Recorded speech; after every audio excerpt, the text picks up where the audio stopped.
and stop the BS. Thank you, Rez. So this speaks to the perception issue, whether one agrees with Rez or not, that I addressed earlier, that Marshall agreed that the Republicans have a real perception problem, that it appears that the Republican Party, whether it's true or not, doesn't care about the most vulnerable in our society. And it's something that they got to address between now and the midterms. And Marshall, in order to do that, I think they almost have to extend the Obamacare credits, even though they weren't intended to be extended, as you pointed out earlier. Hey, you're not going to get me complaining if my insurance is $400 a month versus $950 a month. I would be happy with that. Is it what the Republicans intended? Is it what they agree with? No, not necessarily. But Rez, you were also right about the CRs. The Republicans under the Obama administration opposed CRs because they went outside of normal order. And so apparently, when we're in power, CRs are just fine.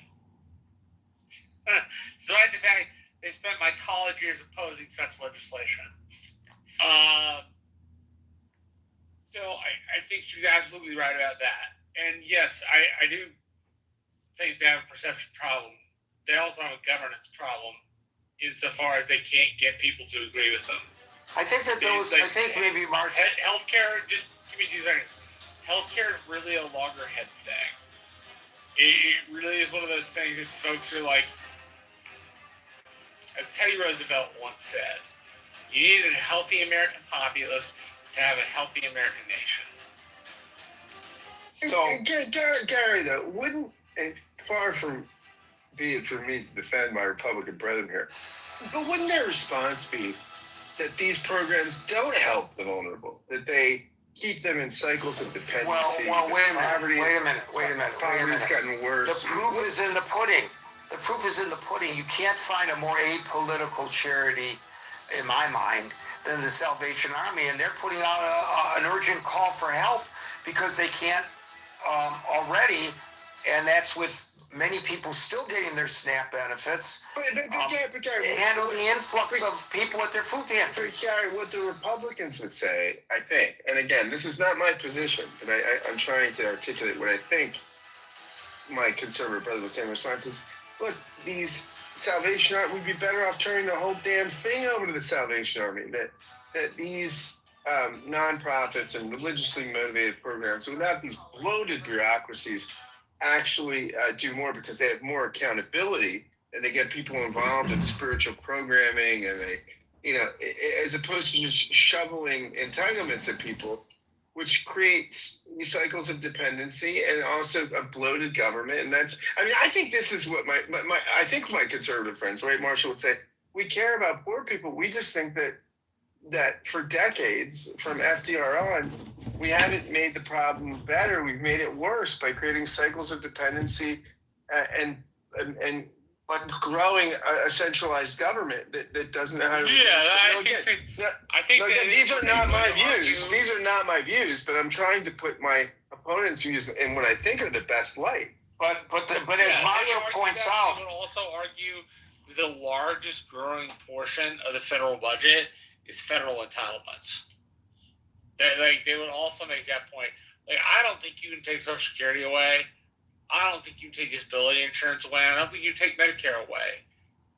But they would argue that you have to pare down. The federal government cannot afford to spend $2.5 trillion and then 10 years later spend $3.5 trillion, which is what it's projected to be. So I think that would be the argument from the Republican side, or at least some of them. I personally am in the camp of you need a mixture. You need nonprofits, you need the government, right? You need the government's a stopgap, and it needs to be there. But as you pointed out earlier, Marshall, the problem the Republicans have is that they do not present an alternative. And I think that in the short run, I understand the angst that many Democrats have over what they see as a defection by members of the Senate that will allow for the Senate probably in the next several hours to put a final vote to a bill that will pass that continuing resolution back to the House. And Mike Johnson has promised us that it will pass the House and the president could sign it as soon as Friday. And they didn't get what they wanted, the Democrats, with regard to Obamacare. But if the Republicans better be very careful, I think, that if they don't negotiate in good faith with the Democrats for that vote in December, a lot of trouble. right, big troubles for the Republicans come next November, in my opinion. So, okay, we'll see how it all plays out. I'm not ending it sounds like I'm ending the session. I'm not. Folks that are trying to get on the stage, we're past the time where that can be done.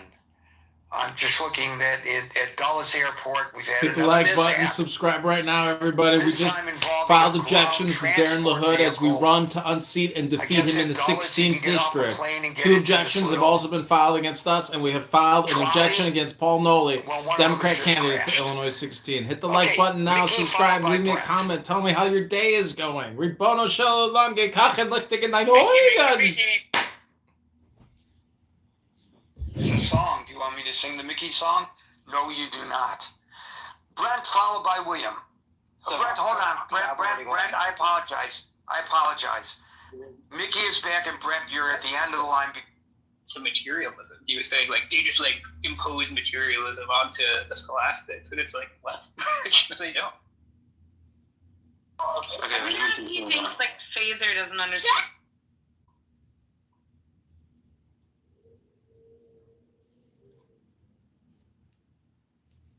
Slavery still on the table. That's just like bad.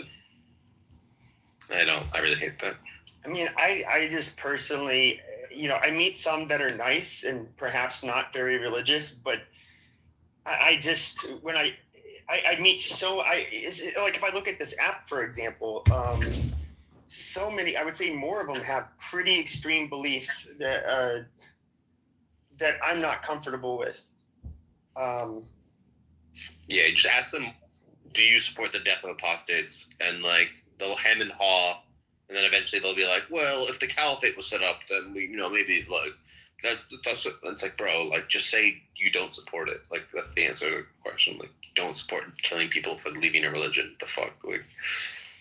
I mean, I try to remain open. I mean, I've heard Christians say, like, they want to do horrible shit to Muslims and Jews. I've heard a couple of times Jews say that, like, if it was under Jewish law, we would be killed because we're idolaters, that kind of shit. That's so rare among Christians. Yeah, it's pretty rare. Like, it's pretty common amongst Muslims to say that we should have a caliphate and kill apostates under the caliphate. Yeah. Well, how I wonder, like, though, like with there's no way I can know, like with the Orthodox Jews, but particularly like the Haredi community, like what percentage of them believe maybe that, like, they have that hard line stance that, like, we're idolaters and then we should be killed. I mean, I've never heard that, but maybe I need to talk to more Haredis, but it seems like not really their MO. Are you a... Thank you, Mickey. William, followed by Steve. Hey, I am a Democratic voter in Philadelphia. That means I get to vote in the primary. I did call Fetterman today, and I let him know that I really appreciate all that he's done to stand behind Israel and America's support for Israel. I really appreciate that about Fetterman. I also let him know that if the ACA credits making the insurance affordable are not available for my children, that not only will I vote against him in the primary, but I will work against him, and I do work in Pennsylvania politics as a volunteer and as an election protection lawyer, and I will do whatever I can to vote against him in the primary, assuming that that's not some kind of monster idiot that's opposing him, but that I will work against Fetterman if he doesn't get those tax credits back in place. They're really Well, he favors seriously them. He important does in favor a bad them. economy. He does What? favor them, and presumably that means he will vote to put them back into place, right? Well, he as Trump says, we don't have many cards, and he just seemed to squander the one card that we had, and just fold. And it does look like he folded, and I don't believe that the Republicans are going to negotiate in good faith. They haven't done so since Trump has been president again in Trump 2.0. So, you know, the idea that he's got some sort of working agreement with John Thune or whoever to make this right, I'm very skeptical of. And if he doesn't, and I hope he does, but if he doesn't get it together, I'll work against him. I don't think you'll work against him if you identify as a Democrat, if that means that whoever the Republican is who might be challenging him has a better chance of winning against the other Democratic candidate. Yeah, but than we they might have against closed Fetterman. primaries in Pennsylvania. So there will be a challenger. There may be many challengers. I don't know who's going to be running against him. Yeah, we could get a progressive, and then we could get 2 Republican senators. It'd be fantastic. That's possible. But then, you know, basically, Fetterman has become the Joe Manchin that will stab the Democrats in the back when it pleases him. Is he stabbing the Democrats in the back? I don't know. If we don't get if we don't get the tax credits back in place, effectively the answer would be yes. Yeah, but I mean, on some level, though, right? At what level do you have to count your losses and say, we went into a battle we couldn't win? I mean, how would we win this battle without? I mean, what was the winning strategy? I mean, what was, because the Republicans, you know, their hearts aren't breaking, nor is their base that people aren't getting their food stamps, because they don't believe in the government should be doing that anyway. So with those people, I just think this is a good win.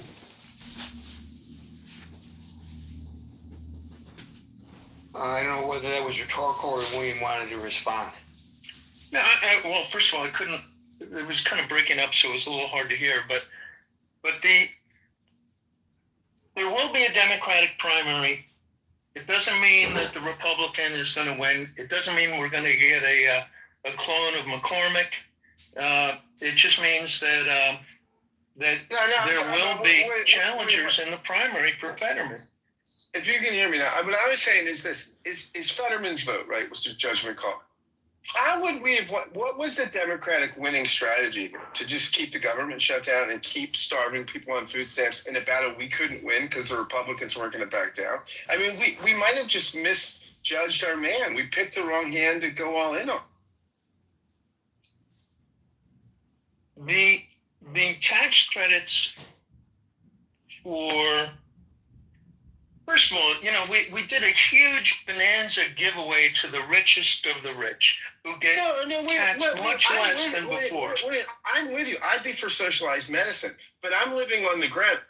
Do you think we could have won this battle with the way the Senate is? I mean, what would be your strategy for winning the battle? We did pretty well with the repudiation of Trumpism in the general election, and you know, the question is how long can you play, and was it really the Democrats that caused the shutdown, or was it the Republicans? I thought that the public was pretty well with the Democrats and attributed the shutdown to the Republicans, but Fetterman folded. So That doesn't mean How that doesn't mean that's the truth, though. Marshall, I think you're a patriot, but I don't share your truth. Food stamps. No. The Republicans were very clear. If you propose a separate bill, there will be negotiation. They could have negotiated But up front, and they didn't. They didn't do it because they don't give a shit. They don't care. They don't care if people lose their insurance. They don't care if people are uninsured. They would like to abolish the ACA altogether. They don't care if people don't have insurance. That's the Republican dream. They've been working on that for years. Yes, but it got shoved down their throat. Well, too bad, because they lost. Okay, so now you're going to take health insurance away from most people. We're arguing that a policy conviction just goes away. No, that's not how that works. The Republican belief in getting rid of bureaucracy is 100-year-old belief. We didn't like the Great Society. We didn't like the New Deal. We didn't like the interference. We didn't like the large bureaucracy. Right, you didn't like women to be able to choose their own, make their own decisions about having an abortion or not. You don't like choice. You like big government to interfere with small decisions. My point is, you actually have to have a policy argument about that. It doesn't go away without saying. Well, you know what? The Republicans had a great opportunity to have the policy argument for a long time now, and they haven't done so. And they waited until the last minute, and this was an important issue. And then the Democrats folded. As I have readily said, the Republicans have said, hey, we just want to repeal the thing. They've just said no, which I find unacceptable. And wait, I'm with you on the policy stuff. I voted for Bernie Sanders. I'm probably leaning towards democratic socialism. What I'm saying, this is a fight we couldn't win. How many months do you hold out and keep people from things we care about, like food stamps? How long do the Republicans hold out? They can hold out forever because every month people don't get their food stamps. That's a win for them because they don't like seeing that money spent anyway. So what would be your strategy to win when they don't care and Trump wouldn't back down? Because Trump doesn't care. You're playing poker. Well, Scott, I can't hear you, but I agree with you. Trump doesn't care, and the Republicans don't care, but their constituents care, and a lot of their constituents are getting screwed by their policies.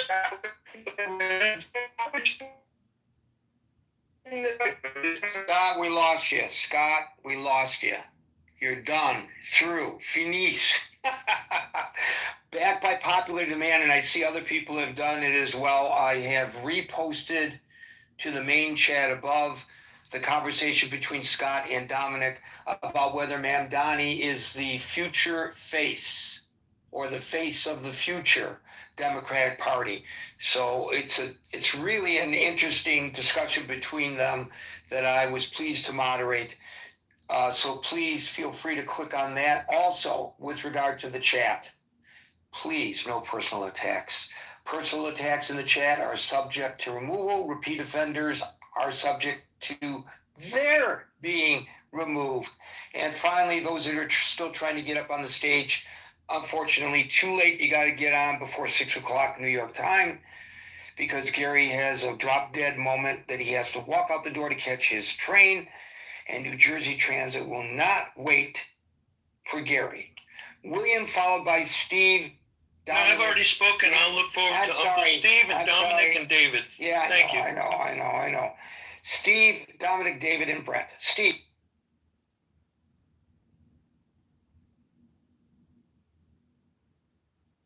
Steve fell asleep. He's waited so long. Steve. Dominic. Gary. Hi, everybody. Yeah, I'm impressed with the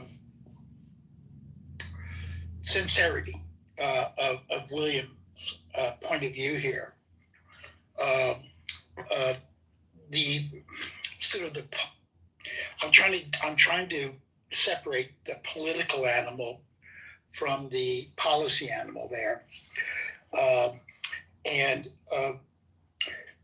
If politics is a competition of the virtuous, he who attempts or claims to be more virtuous than the next fellow.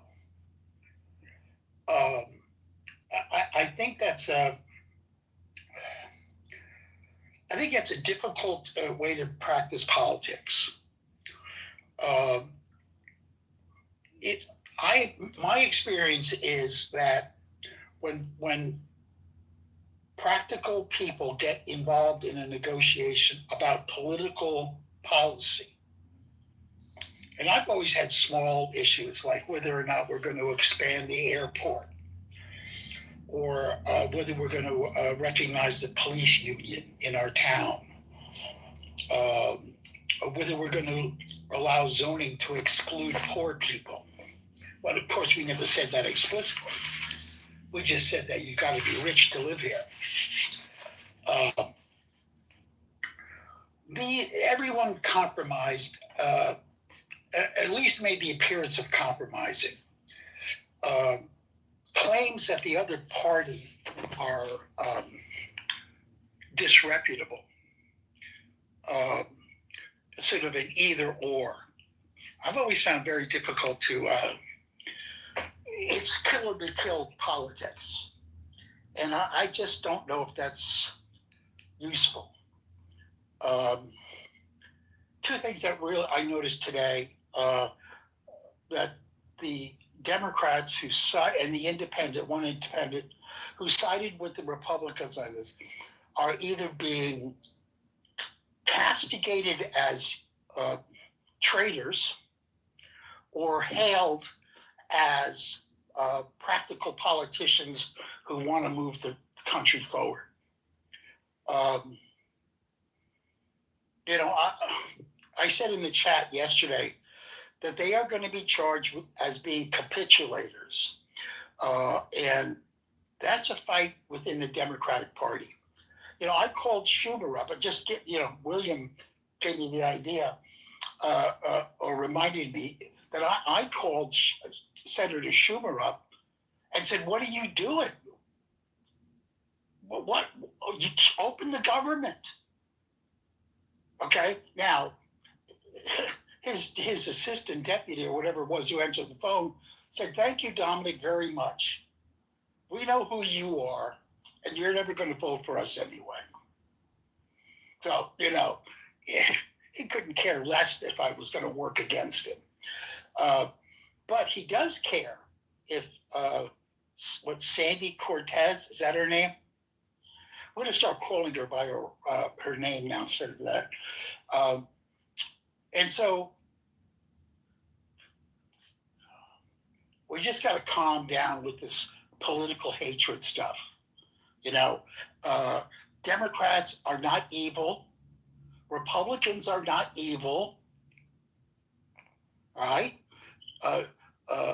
And once we get to that sort of Bolshevik notion that the other side is evil, the way Mao looked at Chiang Kai-shek, and 50 million people have to die in order to win. That is a prospect I want to have nothing to do with.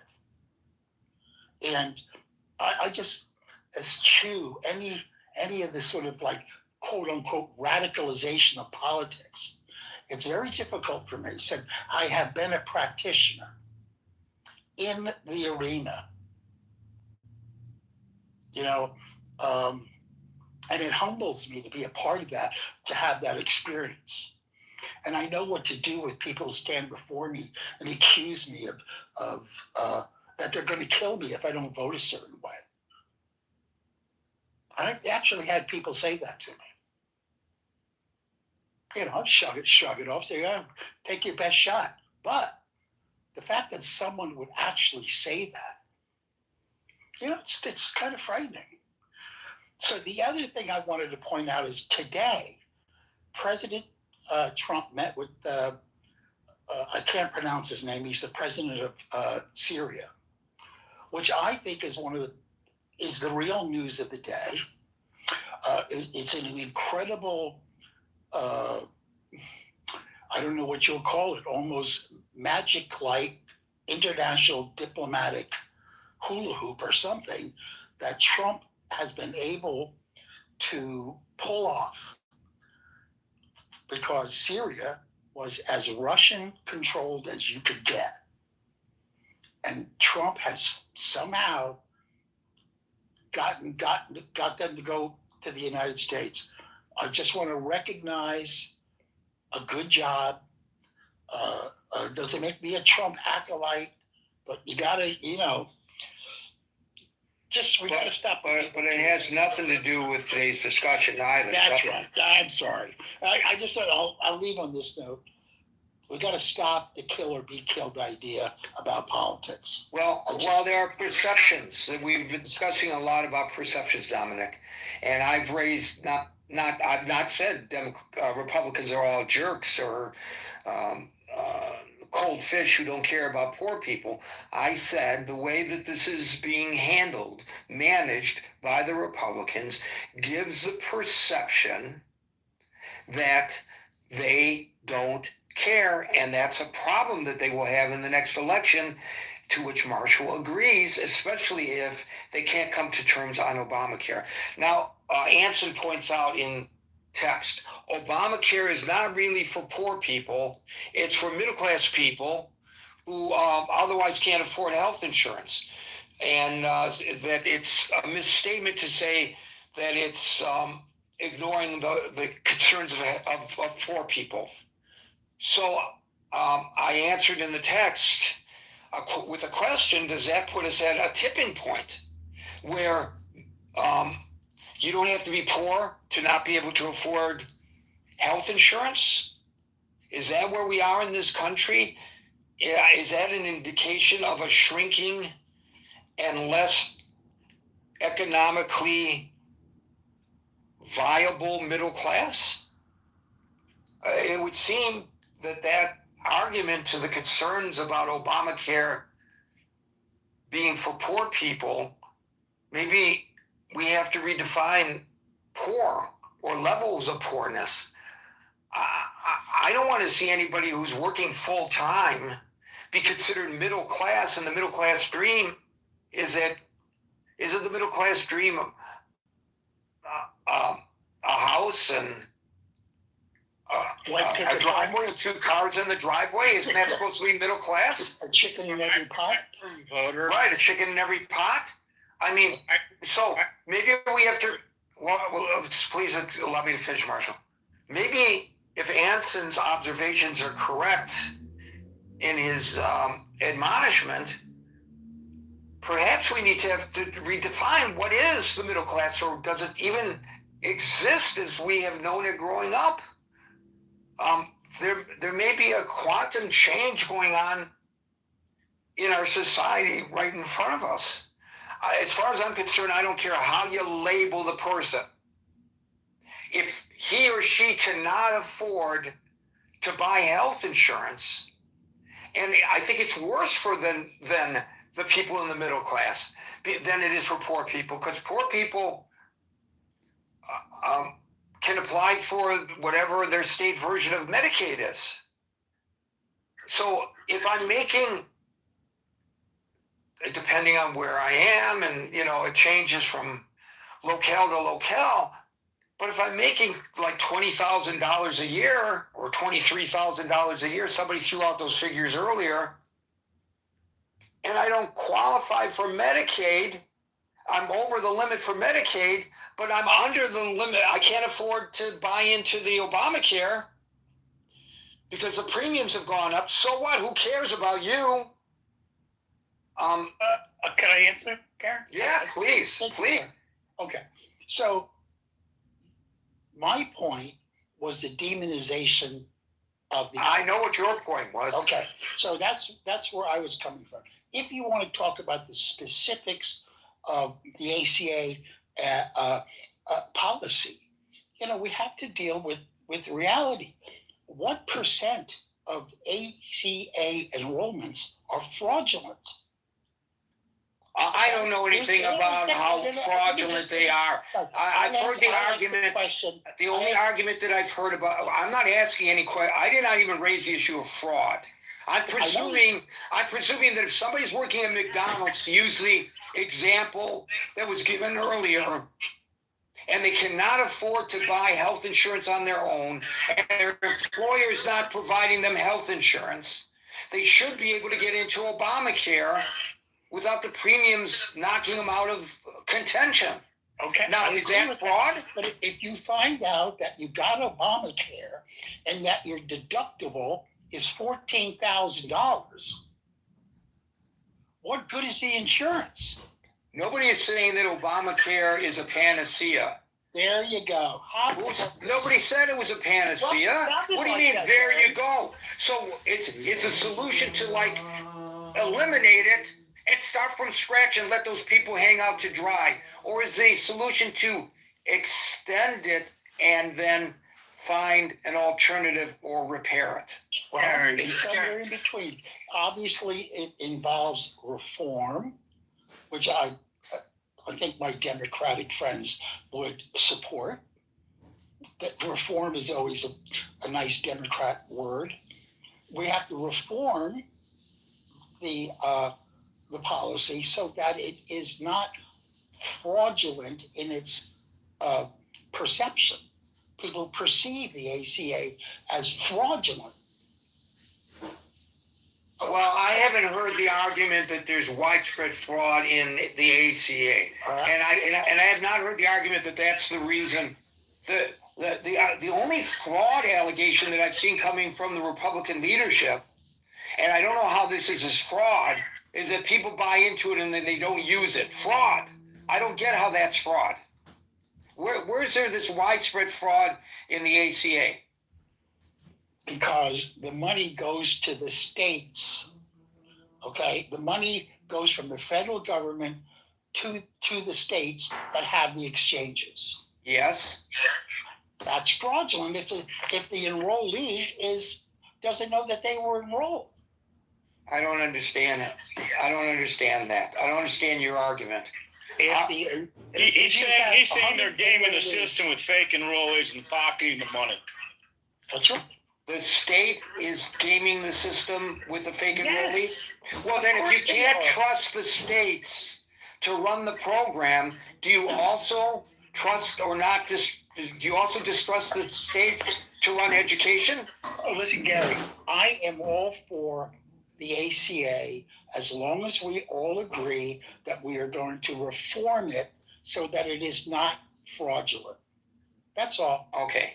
I didn't realize that the fraud was the main issue here. I guess it has escaped me. Thank you, Dominic. Steve, are you back? David, followed by Brent. Yeah, Gary, this was a bad deal for the Democrats. They got nothing out of this.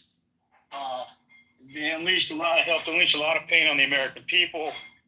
I believe they had the moral high ground here, and I agree with a lot of the congressmen and women that were against the 8 senators who agreed to end the shutdown. Obviously, Trump was threatening the filibuster, and he would have basically told all those senators, you better, just forget about the filibuster and let's get the government open. They would have lost that way as well. But down the road, the Democrats would have won with the moral high ground with that as well. But let's look at the 8 senators that voted to open up the government. None of them are facing re-election next year. 2 of them are looking at retiring. I believe Durbin and another person. And Durbin wanted to end on a high note with a bill that he wanted to put through, and I think that's going to pass for him. Fetterman is he's in the mansion landscape, and he's probably going to get primaried and probably run as independent and kill the Democrats' options if he does that. So I don't think he believes that he's going to get reelected down the road. And then the rest are facing reelection in 2028 or greater. So they're the ones that came forward and took the bullet for the party. And Ron Paul, I know the others are very accurate in stating there was a betrayal there. They weren't happy with Schumer and how he just kind of laid down as well. So what did the Democrats get, Gary? They don't really get anything. And I agree with some of the talking points that do we really think that the Republicans are going to revisit this and put it up for a vote in December and just out of the goodness of their heart decide to give the American people these subsidies back? I don't think so. I think these are going to die. And until the Democrats can get back into power, at least at the executive level or at the House and Senate level, the American people are going to suffer with very high premiums. I mean, and to Anson's point, this is a lot of the middle class. This is a lot of business owners, people that have to white knuckle their insurance with their families by paying these premiums. The American system, Gary, for the longest time, after the Great Depression and the New Deal, most people had good insurance through their corporations, through their companies, through unions. In fact, it was only the seniors who got the socialized medicine at the age of 65, a single payer. And of course, we give that to our military as well for their service to our country. But for the majority of Americans, they either got to make a boatload of money to be able to cover their premiums, and then how do they cover their workers? Their workers got to go out to the exchanges. And once you make it over a certain dollar amount, these premiums are going to come, they're going to be like house payments, expensive car payments. And so what does that do to the average American? Who can only afford, if he got it, to pay $100 a month. He's that close to the in the job. I'm talking about people that show tax returns of a certain income level, Marshall. It's going to surge on it. I'm sorry. I'm not talking about the bottom absolute poor. Yeah. There was an article about a woman who had her own therapy practice, and it's anecdotal, but she just got the email from her insurance company. Her premium's going to jump from something like $800 a month to $1,300 a month. And she says she can't continue to run her practice with those kinds of insurance costs. So this is going to happen to a lot of people all over the country. And, and the Republicans are acting like, well, you know what? The Democrats voted for this now. We can say that they opened up the government. They're going to blame them now. So all of the great talking points and the wind at their sails going into the midterms next year are going to go for debate. So now the Democrats have to figure out how to own this pain that the American people are going to suffer under. I think if we kept the government open a little bit longer and got the subsidies in play, it would have been a great win. Now it's just, let's get the government open. People need to travel and fly. Let's make our skies safe for everybody. And, we'll battle this out down the road. So that's my 2 cents, Gary. I think at the end of the day, the Democrats who could take the bullet for the team did. Those that didn't are shielded behind the people like Durbin and the rest who can basically be the hero on the Republican side, but yet not face the wrath of the voters come next year. So I don't know what we got out of this, Gary. I think it was just, a horrible exercise in our democracy, a further indictment of our two-party system. You talked about Trump meeting with the Syrian president. Before that, he was with Orban when they were asking him about the shutdown. I mean, these are leaders that Trump would like to govern the country. With that, their examples, he doesn't like this horse trading that goes on. He wants to have complete fealty to his decisions, and I think the Republicans have given him that. The fact that we haven't sworn in the congresswoman from Arizona, who then would provide the vote for the Epstein files. I think all of this stuff, Gary, is just emblematic of that we're not being governed the way our founders intended. That it's really a bastardization of all that today. And I'll end there. Thanks. Thank you, David. Yeah, Scott. So I've just pulled into Albany here, buddy. But I just want to say, and look, David and I are usually pretty sympathetic on policy things, and I'm in agreement with the frustration. But if not this, what was the better deal? What was the strategy? Hold out for 4 more months? Or I just don't understand. For the people that are frustrated with my Senator Fetterman, what was the better game plan, right? How would we win this fight? I wonder, other than just indefinitely when we don't hold any cards, other than public opinion, which I mean, which probably the blame for the Republicans was slight. I mean, it wasn't like massive. I just don't understand what the winning strategy is. Like, and I mean this too. What is it? What do we do? I mean, the Buddhist monk thing. Do we set people on fire? I mean, what would we do? How many more months do we cut SNAP benefits to create a revolution? So that, and maybe that's the strategy, that we make it so bad for Americans on SNAP and things like that. By the way, I'm on a fixed income. I get SNAP benefits. Okay, how long do people that can't get their food? How long do we say, hey, we're fighting a losing battle here, but we can turn it around? How long do we do that?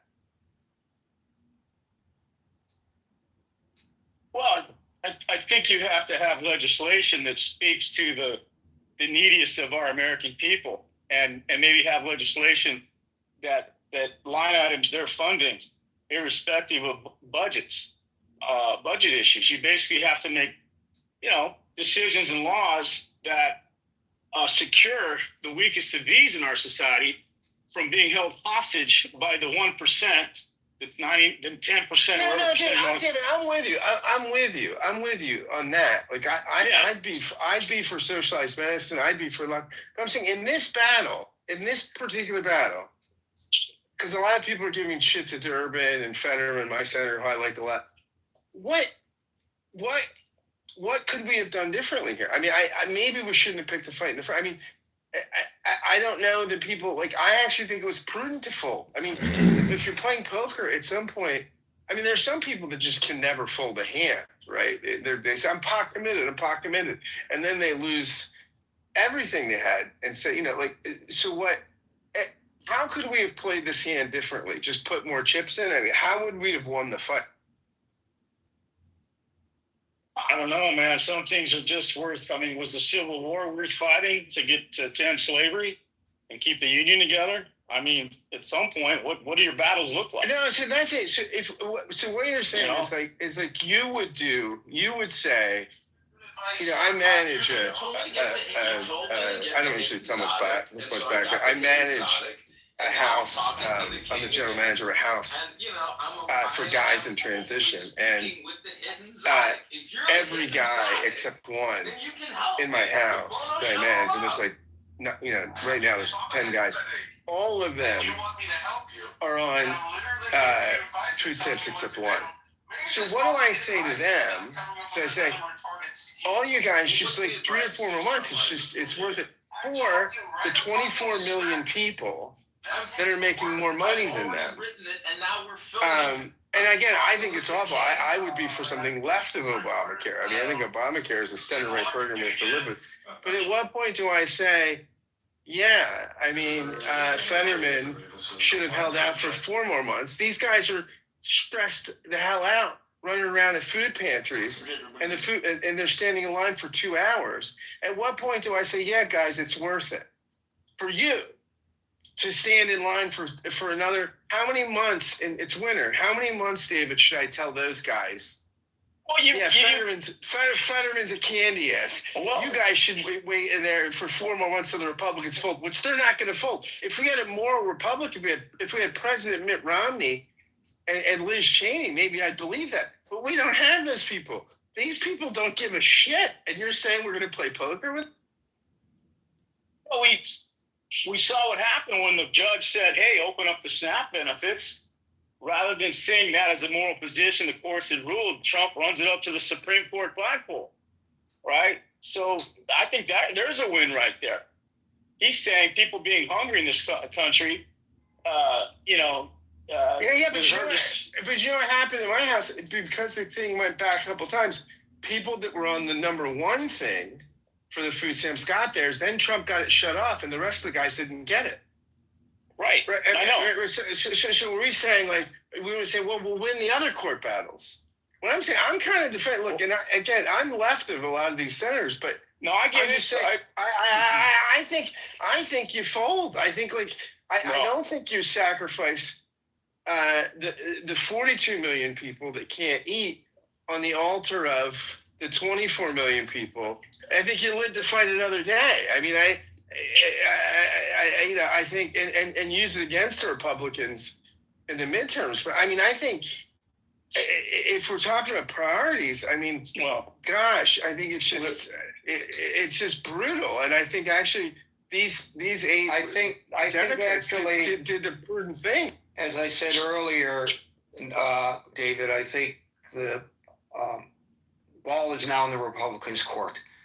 And we'll see what happens next month, December the 10th. That's when they promised to have a vote by on Obamacare. And let's see if they approach it in good faith. And it's how the American people will perceive it. And I don't think the American people will perceive it very well if they do not approach this in good faith. They may all be in agreement. Norm points out in text, Trump promised to fix Obamacare, but now he's not talking about fixing it. He's talking about defunding it entirely. Two different things. Brent, you get the last word. So I kind of want to respond to Scott and Abby real quick. First, on the point on Fetterman, you are quite right. He's popular in general, but you have close primaries. He's quite unpopular among the Democratic base. I kind of looked up the polling. There's one from Pack Forward Blue, has him at 28% approval. Morning Consult has him at 24% approval among Democratic primary voters. Brett, he's popular for me right now with the guys I gotta feed. I want to get these guys food stamps. So it's popular for me right now. But I'm on the ground with guys that are really stressed that can't eat. So I'll circle back to that. He is a senator who doesn't show up for work. I think he's got his highest absentee rate, or one of the highest absentee rates of any. I got a kidney for sale. I got a kidney, a fresh kidney for sale. Who needs a kidney? I got a kidney. Who needs a kidney? Who needs a kidney? So we just got back. I just got back from downtown Chicago, and I filed legal objections to the incumbent, Darren LaHood, Congressman LaHood, and also the Democrat candidate, and they filed objections against me. So we go to court in 8 days. I'm so glad my life is behind me with this, okay? I'm so glad. I'm so glad. I can't tell you, I spent my life doing this. I worked under Jimmy Carter. You know what's amazing is I didn't have the objection printed, and you have to have triplicates. So I said, just give me 6 pieces of paper, and I hand wrote the objections. I was just about to say you probably did that. You had to, right? Yep. You had to have something. And I beat everybody into the line. They challenged me after I challenged them, I believe. But anyways, this is how it goes down, and this is my second time doing this. And the Democrat candidate, I'm sure, has never run before, and so he probably doesn't even know about the objections. And I might get the Democrat knocked off the ballot, and I might get knocked off the ballot, and my opponent might stay on, but he's 550 signatures short. So if we can all withdraw. I do know. You know how this is going to go down? Everybody has to file a withdrawal of objection, and then everybody gets on the ballot. Well, the voters decide March 17th of 2026. No, but what is the point of all this funny business that you're doing? No, it's not a matter. It's not a matter of funny business. It's a matter of it has to reach the legality of being a candidate. Yeah, you have to meet. Okay, so he's just doing this to become a candidate because so obviously doesn't know what he's supposed to do, and then he might end up off the ballot or something. Well, you've got to meet very specific guidelines, and there's deadlines, and there's a lot. Okay, John, do your Monica impression. Okay, go ahead, John. Well, Concrete, I can't control the words that come out of your mouth, But in white belts and chillism, you are in violation of our rules, and you have a dirty potty mouth, and I can't stand listening to you, and I don't think anybody else likes listening to you either. Concrete. I don't think Monica sounds like that. Jonathan Bing. Oh my God, you guys are so funny. But Jonathan Bing is the biggest mortgage broker. NLMS number 0856523333. If you need a mortgage and you are with Grant Cardone and me and Nelson Apega, we're gonna get you the money you need. This is Justin. This is Jonathan Bing. I don't know that one. I don't either. Well, I've heard of that Grant guy, but I that's don't know because you're not in the real estate business. You're gonna need a mortgage though, so you're gonna want to follow me, Jonathan That's Bing. Beth's friend. I think it's one of Beth's friend. Like they have like a room in the morning or something. Okay. Do Cindy Stumpo. He does an awesome Cindy Stumpo impression. Who are these people? Who's Cindy Stumple? You know, I love our president, Donald, but I got 30 fucking work sites going on across this country building luxury, major fucking developments, and Trump knows how valuable the illegal labor is to building magnificent pieces of real estate. And I love our president, but I resent the fact that ICE and Border Patrol are raiding my fucking work sites and shutting them down. Anyways, I'm going to the fucking White House with Grant Cardone on Tuesday. So we're gonna find out what we can do to build these fucking houses, because I got Nelson Apega's investment money on the line with Chatter, and that's going fucking nowhere. John, is this what you're using in your speeches too? He does the best impressions. I know, these are really hysterical, but aren't you running for office now? He also does a good. Can you do the Steve Appella one? Steve Appel from Steve here? Appel? Yeah. All these are people from here. These are all of them are people, but Steve Appel is the only one I know. Who knows? Go ahead. Me and my mod squad here at Casa de Appel. What was that? No, that's a fact, not an opinion. Do you know the difference between a fact and opinion? Because that's a fact, and I'm pretty sure it's a fact, and I know it's a fact, so shut up! Go to the go! You're out of here. That's what he says. I don't know. I have to investigate. I think that was our last name, Appel or Apple. His impressions are hilarious. I know this is good, but he wants like to run for office though. You should hear my Marshall Rankin. I've been working on the Marshall Rankin. I need my impression. I need it now. That's the impression. My name is Danny, and I can't stop using this app and having weird rooms with weird people. I don't accomplish anything because all I do is sit here all day modding rooms, listening to weird people having weird conversations about weird things, which is basically like talking about nothing. They basically roast me and pack me up all day long with crazy room titles. And anyways, this is Danny. Too jazzy. Thank you. I appreciate it. I mean, it was all right. It was I mean,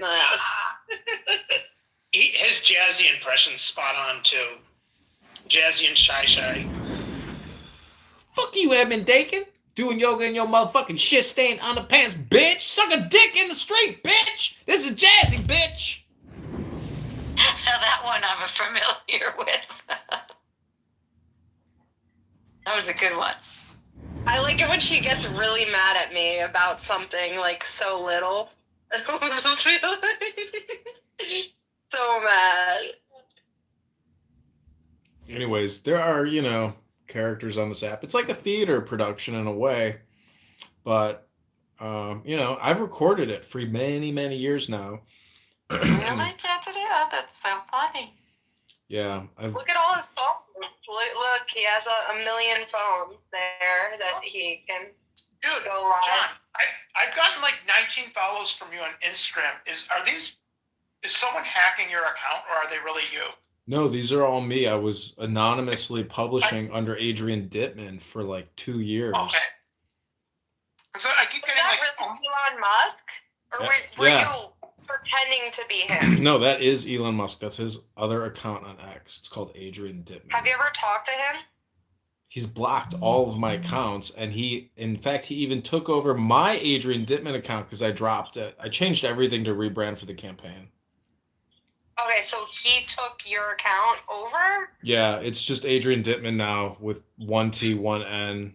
It's him. It's 100% Elon Musk, and I have everything he does now is recorded, but I have him for like a year in unrecorded spaces just talking about whatever, it's stupid. So weird. Is it like a loophole where he could get away? Or is he trying to be anonymous? He has so many followers under Elon Musk, he can't even use the account because it will break X if he ever tries to live stream on an account with those many followers. So he has to use Adrian Dittman, which only has a couple 100,000 followers. So. Oh, okay. Yeah. John, I'm losing it with that Trump picture in a diaper. I had to mute. I know, right? That's the protest. Oh my God, you have some really good ones. no, he's hilarious too when he trolls the Muslims. When you go in the room and troll those Muslims, it's hilarious. Do they always throw you from the room, John?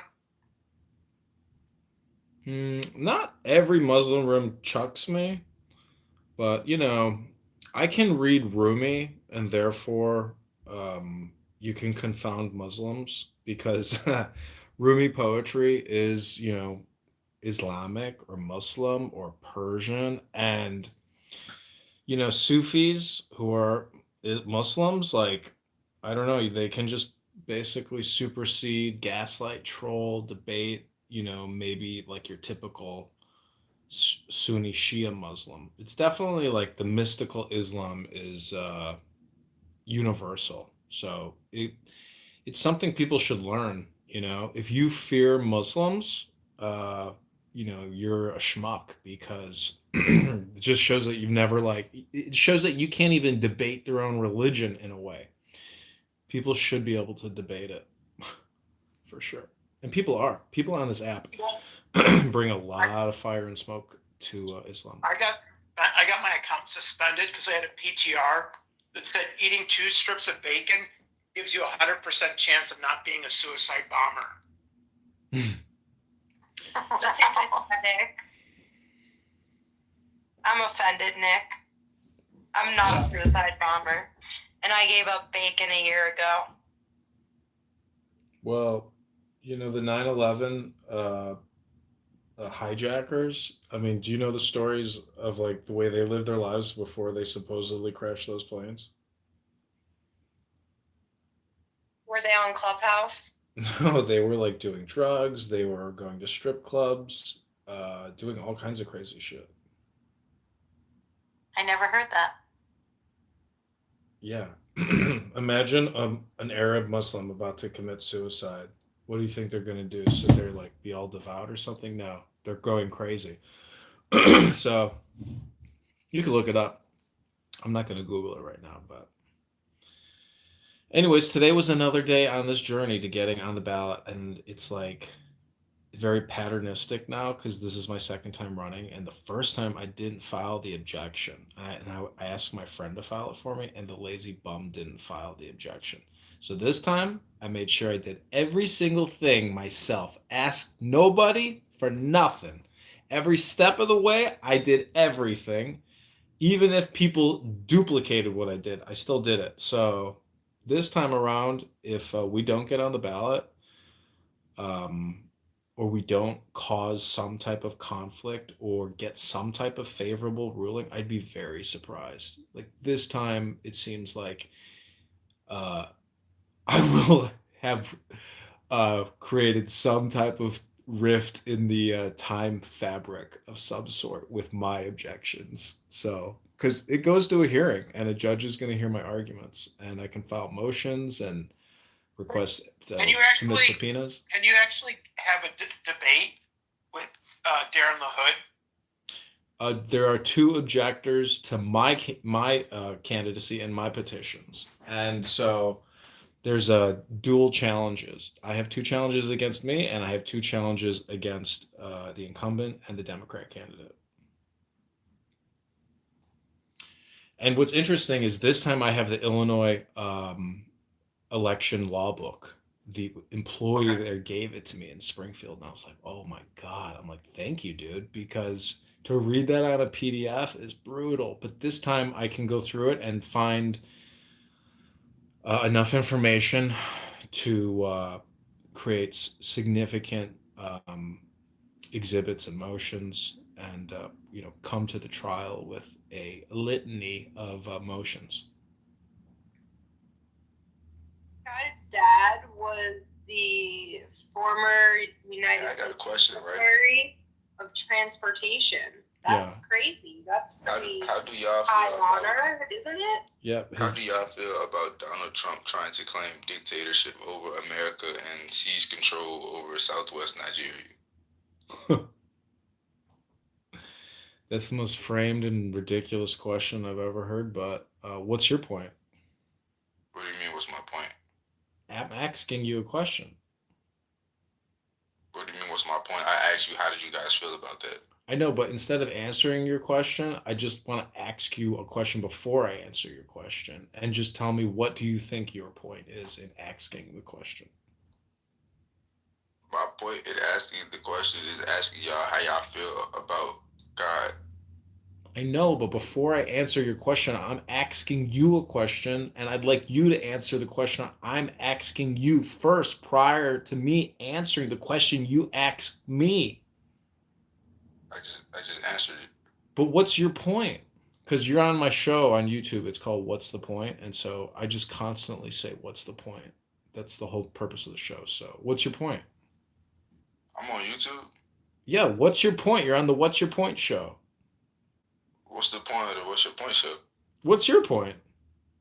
No, but the point of the What's Your Point show is what? To just constantly say, what's your point? What's the point of that? I don't know. What's your point? One first, though. Does anybody have a point? Do you have a point? Does the point have a point, or is it the point? I don't know. Okay, well, moving on in the What's Your Point show, what's your point? Who's on first? My point is the point. All right, well, what's your point about the point? It's not a point about the point. It's just the point. All right, well, I'm going to go back to the mods because clearly this man does not have a point. We have confirmed it, and I'm moving on in the point show. So I hope everybody has a great afternoon, evening, and just want to say one more time, what's your point? The point. What's your point? So now that you know what my point is, I want to ask you, what's the score? I don't know. What's your point? What's the score? Well, when I say what's your point, that's like asking somebody, what's your objective here with this communication exchange? If you tell me what the score is, then I'll tell you what my point is. Got it. You got no point.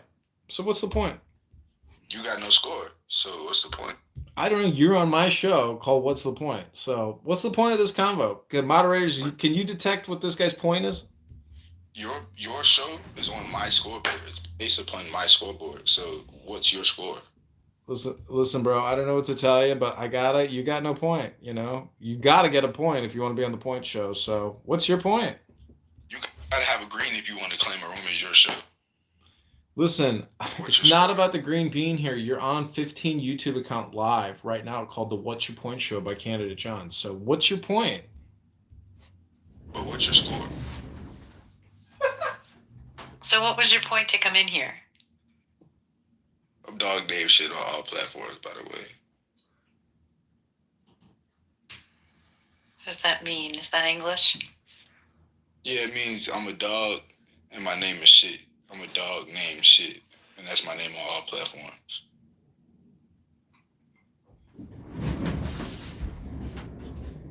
Wait, your point? Oh, he left. Oh, good. What was his point? He didn't leave. I knocked him out. I was beginning to think he didn't really have a point. I don't know. That's what I call the point show. That's the point show. You can have a point. So, anyways, I feel like, celebrating on this journey, but going to the gym would be an excellent option right now. That's a great idea. That's what I was telling Danny this morning. You got to start going to the gym. I'm headed there myself. I wonder if that piece of shit mayor in Chicago, if they're going to re-elect that stupid ass. That stupid ass. That stupid dumbass. Well, then again, look at what happened. What New York City did. They elected Mamdani. It's just so upsetting as a New Yorker. I don't understand. How long do you think it'll take before New York City collapses, John or Grace or anyone? I say 6 months. I'm gonna give it about a year. It could be. I teeter-totter between the two, but let's see. Once it starts hitting people's pockets, once it starts being such ridiculous policies, people can go in the streets. They don't understand the rest of the United States. That New Yorkers like myself don't take this garbage. See, if Mamdani was smart, he would pull a Trump and do some type of public works, and spin it and become a builder and get people to want to move there. Because if all these liberal Democrat socialists, if there's a herd psychology, maybe he could attract the top 10% and get them to purchase real estate in New York City, and because he has all that star power with AOC, and their whole journey now is just creating like basically leftist propaganda, and then somehow getting banks to give them the money and the councils or the city councils to approve everything. So they themselves have to sell their vision to get as much as they can possibly get for their works or whatever, lobbyists are begging them for money, or how they're going to fill their budgets. So, they, anyways, if anybody can do it, it's these, social media creators, because fucking Cuomo and Sliwa. Oh my Sliwa. God. Yeah, this was a very poor representation of what goes on. That was like the worst. I think it's by design. I think they're really good at rigging elections. Yeah, I don't see that. I don't think this was a rig. I think that the younger people, they buy into all that free shit because they've never understood economics. What's the old saying? Like, if you're a Republican before you're 21, you don't have a brain or a heart. I can't remember, but that's the thing. It's like all these young people, they feel hopeless. So this guy's promising all this free stuff. Well, why did they split the vote? I haven't looked at it yet. Sliwa split the vote. Yeah. They couldn't do a 1-to-1, and therefore the election was lost to this, Persian. Where's AOC from? Is AOC from the Bronx? Well, the point is, it's 6:24, and I have another room open called John Kitover, candidate Congressman, Illinois, $16 sign. And I got invited to this Islamic event. It is a civic open engagement with candidates sponsored by multiple Muslim nonprofit organizations. But you're going to just troll there. I'm not going to. I think I'm just I will answer any questions if I'm asked anything, but I'll just read a poem. I'll say I really don't have any comment on that. I'd be happy to get back to you. Like, I'm not going to sit there and pontificate, or maybe I will. I don't know. But anyways, I think the dates, I got to look at the dates to see, is it before or after the hearing for the objection.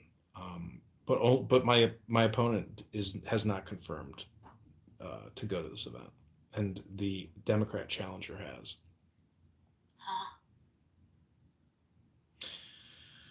So much of this is all just tied to like creating publicity and press pieces for myself. I did cover politics almost my whole life.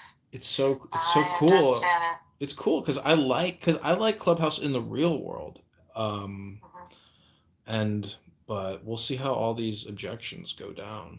It's gonna be a really interesting journey this time because this time my objections are filed. Last time I didn't file any objections, but this time I did. And yeah, and I looked over his petitions and I was like, no effing way. He only has 100 sheets. You need 155. And or be within a 10% margin. And he's not within that 10% margin. I was like, And oh what my about God. you? Where are you with it? I'm above. I'm 100, Okay, 100 good. above. And as soon as I saw his number, oh my God, I got dressed so quick and I ran. I was like running to the train. I was like, I can't believe he only submitted 100 sheets. He might, he has won for 10 years and like he's even using his old petitions that are outdated. He didn't use the 2026 form. Well, no, he's that's already before, that should be before, the court or whatever, whatever comes first, because that's not allowed. Also, I mean, I was in politics. yeah. I worked in the White House. These are ridiculous. His circulators also don't designate their party because he's using an old form. And he just puts his name at the top of it, Congressman the Hood. It's like, whoa, dude, who the fuck in your office decided to print these petitions? Yeah, well, they all should be taken in front of a judge privately. Yeah, they do. Well, I'd like to when I ran last time, I live streamed the hearing, and they do have a court stenographer there. Yeah, they have to. It was unbelievable. And so the opposing attorney, he just sits there and reads case law. That's it. He literally, before the court, he'll just sit there and quote case law off his cell phone, and that's it. That's all he really says. And he says, yes, judge, no, judge, things like that. But he just sits there, and for the record, just to get it into the public hearing and into the stenographer's printout, he just sits there and quotes all this case law as if it had like any significance or meaning. It was just like meaningless What does the judge dribble. say? What does the judge say? The judge is there to clarify. The judge is there to follow procedure and listen and just say yes or no. And the judge very fairly lets you say your peace of mind. But the point is, if you go in there with things to submit and read, it becomes even more complicated because then it becomes public record. So I have the law book this time. The guy there didn't even look me in the face, who gave it to me, and it's like a little racket. It's like 15 people that control the congressional, senatorial, every election. It's like 15 people. You don't have to tell me. I was in that business for many years. What a job! That's a career. Yeah, it was a career. And you have to be on top of your case law because you can't just let the judge, bulldoze you. The last judge I had was good, but because I didn't file my own challenge, I couldn't challenge and thing is, I had to cross-examine the opponent, and the opponent wouldn't appear. Only her attorney would appear. But because I didn't file a challenge, I couldn't subpoena her to come in and provide testimony because she didn't get those signatures. They were given to her.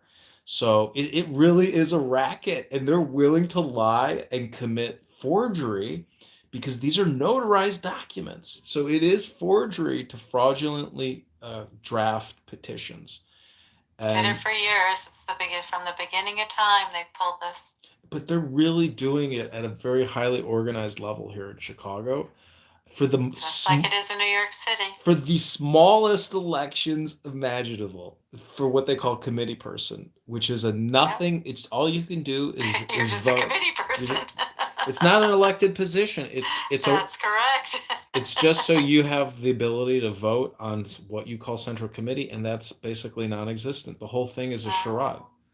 Not for the Democrats, though. The Democrats do have power because they have money. The Republicans here have no money and no leadership. That's not how it is in New Jersey. Yeah, the Republicans here, it's really just person to person. The Republicans have nothing. Wow. Yeah, the Well, land of I think Lincoln. that tide has changed in a lot of parts of the United States because of Trump. He has his minions out there, even in small towns. Yeah, here, in Illinois, there are minions of MAGA minions here throughout all these different counties, and they are organized. And that's who should technically be drafting these petitions. But when I just did a quick summary through LaHood's petitions, it's not that way. It's, it's, you can learn a lot by just sitting there and looking at these petitions and seeing who generated them, where they were generated, how many signatures look similar, why, because there's so many different columns, and it's like if you look at the county column, it's always like, why are all the county signatures similar? They may have just filled in blanks. They put in dead people. They've made signatures of dead people. Anyways, the thing is, like, if there is fraud in LaHood's petitions, well, first of all, I'm gonna run them through AI because Grok allows you to analyze any document that has a link.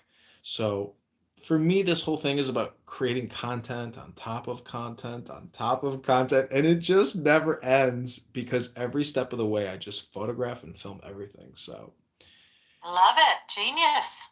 yeah. That's another approach. That is really a good approach. And the AI, using AI to put this together, that's amazing. Great idea. Great idea.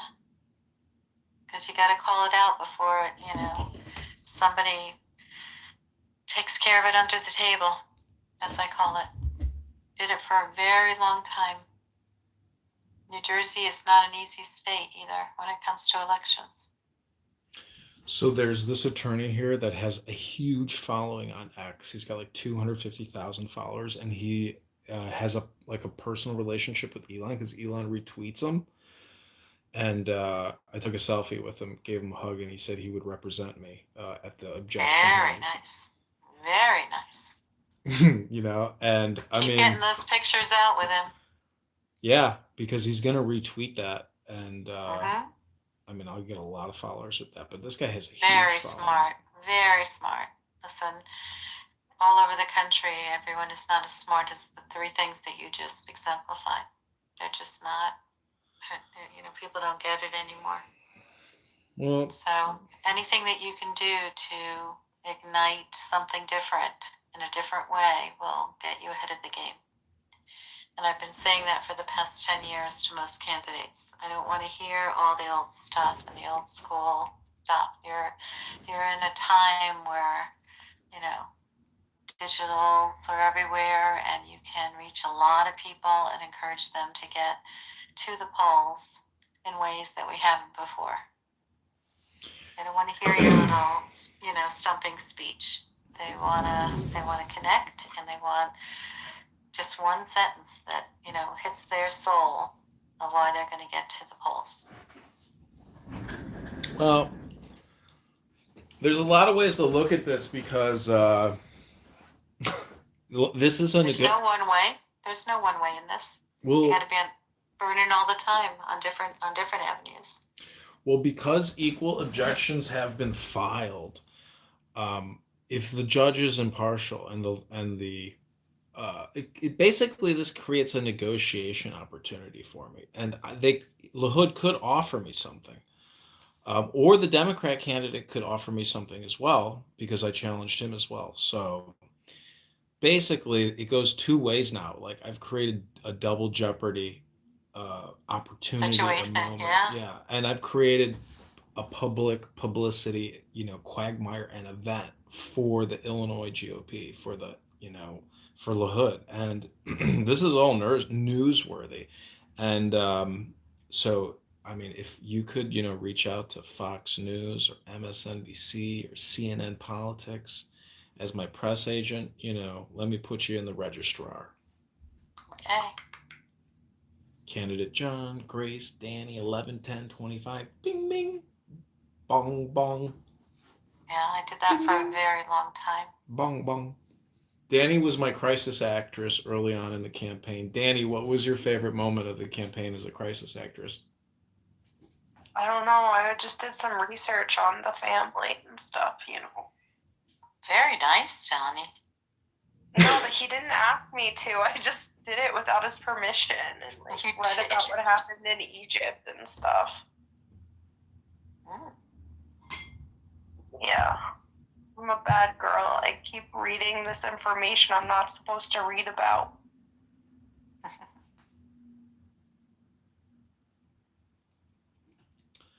All right. Well, Good luck. Thanks. What are you doing the rest of the night? I'm going to sleep because I haven't slept yet, but it's been 24 hours. But after that, I'm going to be in better shape. Yeah, but anything you need that I can help with, I'm happy to. I worked under Jimmy Carter. I've worked with a lot of politicians. Try to get me an interview with a journalist.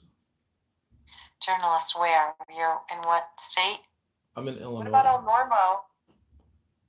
Why? What's El Normo doing? No, I need somebody with a platform, somebody who can publish, an interview. Yeah, that's the big piece.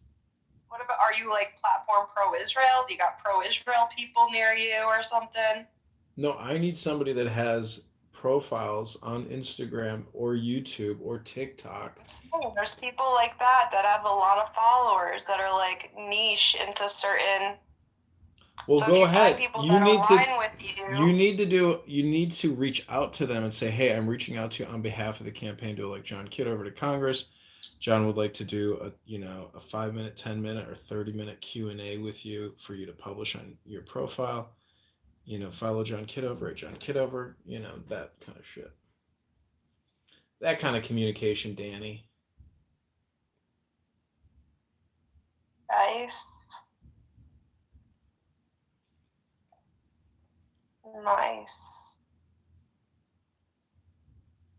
This app does kind of suck, doesn't it? Why today more than any other day, do you think that? Well, I had 3 people tell me they wish I had a miscarriage, stillbirth / Yeah, but the rest of us don't have that, so you can't interact with people like that. You obviously had other kinds of conversations with them that led to that moment of ridiculousness, so. No, I think they just don't have souls.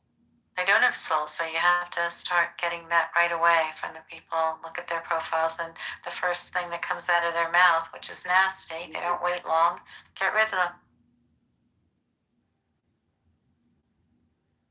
No conversations. Well, it was just a psyop because it's so fucking obvious, Yeah, you just have to get rid of them. So who knows what's going to happen to me. I want to be here to raise my autistic son, Right, so that's what I'm saying. You cannot engage with those people even for a sentence. Once you hear what comes out of their mouth, you just block them. That's all. We all get people who are nasty, but they reveal themselves pretty quickly, especially on this app. We're getting a lot of haters that are going on. The tide has changed on this app increasingly over the past year. Really, I've known this person for like 3 years, I think, That's why it's really fucked up, Well, as soon as you get to that one sentence where people get to be hateful and mean, they get blocked. It's real easy on this app. I don't take any of that garbage. I like to give people second chances and third chances. Yeah, well, it's not worth it. Not on this app. You don't know what's behind the picture. Well, they told me that I was mentally ill and I had to practice radical love for the whole wide world. So blame it on them.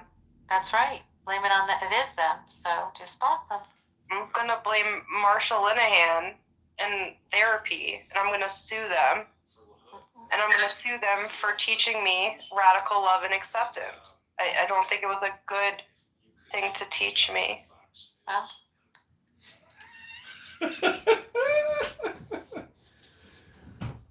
Sorry, I'm sitting here looking at my YouTube and how I'm like,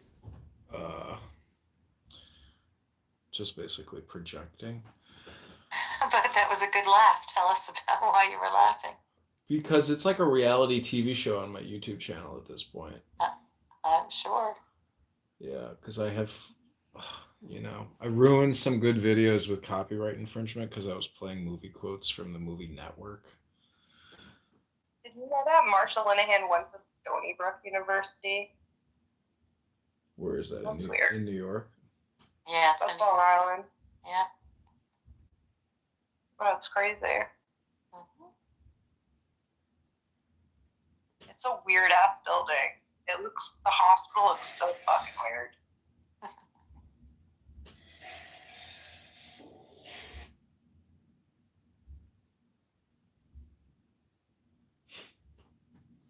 Washington, we just discovered that 2 objections have been filed against my campaign to Hey guys. Hello. Hey, You have Danny. to tell us how you say your name. Oh, Ilmi. Ilmi. Yeah. Is that your real name? No, it's not my real name. Okay. But inshallah, it's gonna be the name that I give my son. Oh. And what does it mean? It means my knowledge. My knowledge. In what? Not just language? But ilm means knowledge, and then means my knowledge. But let me look up I know it means something like knowledge, but let me look it up. Okay. Yo, the hospital's weird because there was a Jewish architect, I'm gonna assume, because his last name's Goldberg. But I did get in a fight over Berg versus Goldberg, and how Berg is a German last name, not a Jewish last name, although it can be Jewish, but it means hill. It means hill. So, but he went to Bauhaus. How do you say that? That's like a architecture, Bauhaus. That's pretty interesting. Ilmi means knowledgeable or scholarly. There you go. In what language again? In Arabic. In Arabic. Okay, I don't know Arabic that well. Well, yeah. But Ilmi specifically isn't necessarily like an Arabic name. It's more of a Somali name. Uh-huh. And Somalis just kind of took ilm from Arabic and just like added the E, and then they just made the name Ilmi. But ilm by itself means knowledgeable or scholarly. Very nice. Never knew that. Yeah, it's gonna be beautiful when I have my children. If I ever have children, I'm kind of scared that I might not have children. No, don't give up that dream. Yeah, I'm almost 30, and you gotta kiss a lot of frogs to get your princess. Yeah, for sure. I'm just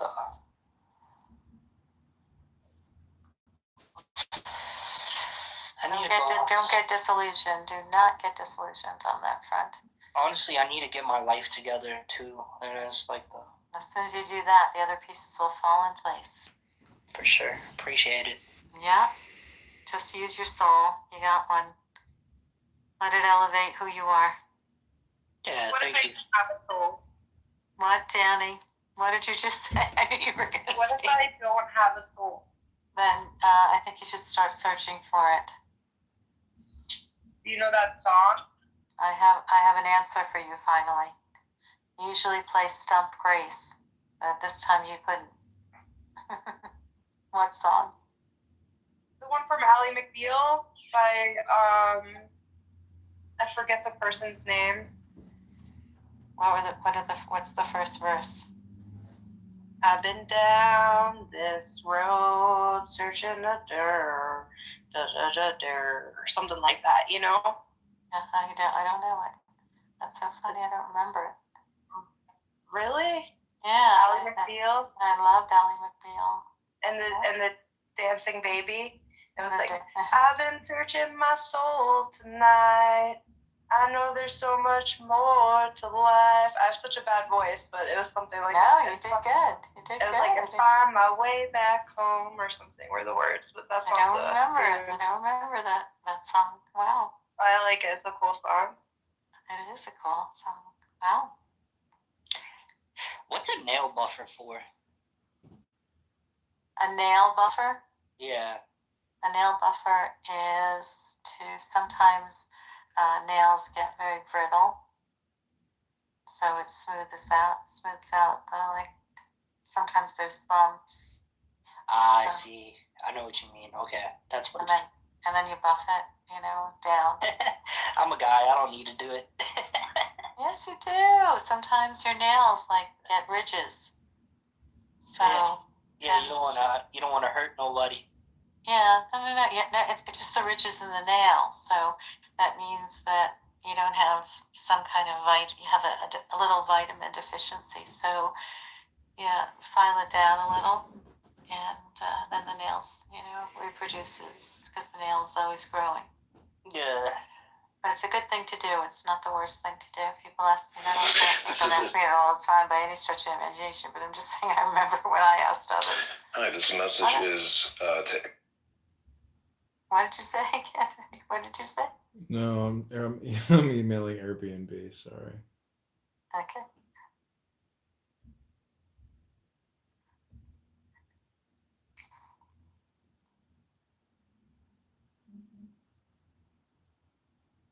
Oh, Donnie, what are you doing? Out with us? All right. And today, keep up the good fight. Keep up the good fight. It's important. It's important that good people get into office. I've spent my whole life in that arena, and I just, don't let anybody discourage you. I know that you're on a positive path, but don't let the noise behind you get into your head. That's the biggest thing people should do who are running for office. Forget the noise. Yeah, I agree. I like the saying, "You are the sky. Everything else is just the weather." Everything else is just the weather. I like that. Yeah, but don't let the naysayers have any part of your soul. That's the biggest problem in politics. I'm in a good position. You know why? Because I can take the train right to the hearings, and other people got to come in and park or get a hotel. It's a pain in the ass for people. I'm sure. Candidate, can I pick your brain in politics? What? I just wanted to pick your brain. You're running for office and stuff. I just wanted to see what knowledge you have about politics and stuff. Okay, go ahead. What's your question? Where can we start? Let's start with like the obvious questions. No. I don't know. I don't even know what to ask, to be honest. Exactly. You didn't know it, but you're on my show. I have a podcast that I do every night. It's called What's the Point? And the whole point of the show is just to constantly repeat all the time, what's your point? Yeah. I mean, I just wanted to pick your brain. See, I know, but what's your point, though? Do you have a background, like an education background in like political science or anything? Yes, I do. What's your point? Okay, What's your point? My point. Have you heard of the corn cobs in Chicago? Yeah, I have. I've been inside. So that's the same guy that designed the hospital I was talking about. Ah. Well, I've been inside a corn cob, inside the corn cob. Make that make sense. What is your point, Ilmi? Well, my point was to exchange knowledge, or mostly me taking knowledge from you, but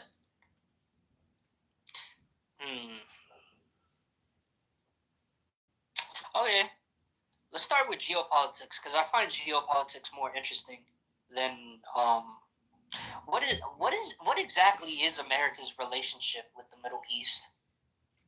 What's your point? Like, what is okay, specifically Saudi Arabia. What's like? Is it just oil? Is that what it is? Like, What's your point? Come on, man, you're trolling me now. Behind every question, there's usually a statement. What's your point?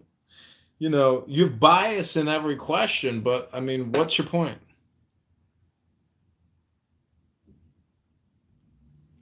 You're trolling me. I'm not trolling you. I'm asking you a question. You're confusing me, man. Well, that's a you problem. I was just asking what your point is. Are you black candidate? Am I black? Yeah. Black and blue? Who are you? Are you black? Vinny Flamingo. Welcome to the room. This is a public space, and I think questions like that could be triggering or gaslighting to some people who might be listening. So let's just move this conversation forward. And But you didn't you know, answer. You didn't answer it. well, I'm gonna answer your question. Please be patient. I'm just gonna ask you a question before I answer your question. What's your point? Because you're on my show on YouTube right now. We're live streaming. The show's called "What's Your Point?" Who the fuck says axe? If you're not black. Excuse me? It's the most retarded ass shit. Ask. A normal human being. What are you asking? What are you asking? I'm not axe or murderer. Just say ask. Well, Grace and Danny, I'm sorry for asking a controversial question. Vinny apparently is easily and emotionally upset. So if he says anything inappropriate or racist, I would just encourage you to kick him from the room. Because you're on my show. What's the point? What's the point? What's the point? This is not a trolling room. This is not a trolling room, Vinny. I sorry. I sorry, it's okay. I sorry. What's your point, Vinny? But he asked, what's your point of being here? Oh, just, I mean, I don't know. I like my life. My life is amazing. And why is it amazing? Because I have a beautiful family. My family's amazing. That's great. What makes them amazing? My mom's hilarious. My older brother, me and him aren't talking right now, but we are talking. It's kind of weird, but we're still cool. I know we're live streaming.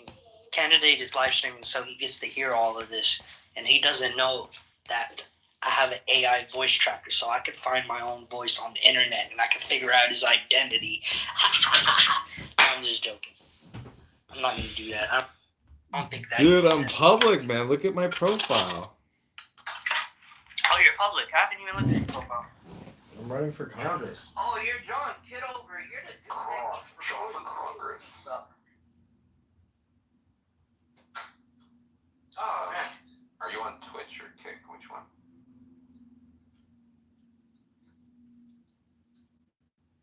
It's fucking John Kitover. John fucking Kitover. You know, I have a message for the world. What's your message? What's your message? My message for the world is that I think we should all learn to love each other and respect each other and don't allow politics to get in between us and our country in America, and we should all treat each other like we're brother and sister, and we can create safer and better communities if we all just put our mind to it. America, fuck yeah.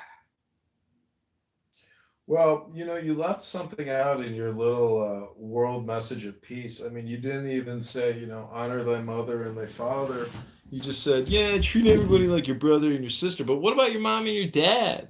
You left them out of the equation, Vinny. Of course, that goes with it. Respect our elders, yeah. The first thing he said was his parents, right? Ilmi said his parents, his mother. Yeah, my mom's amazing, bro. I started. My bad. Yeah. I thought I was that talking the to first- Vinny for a second here. Ilmi, I think you were talking to Vinny, and I just wasn't paying attention. Ilmi, what is your point? Do you think I could name a cat Schrodinger? I think Vinny's gonna kill me.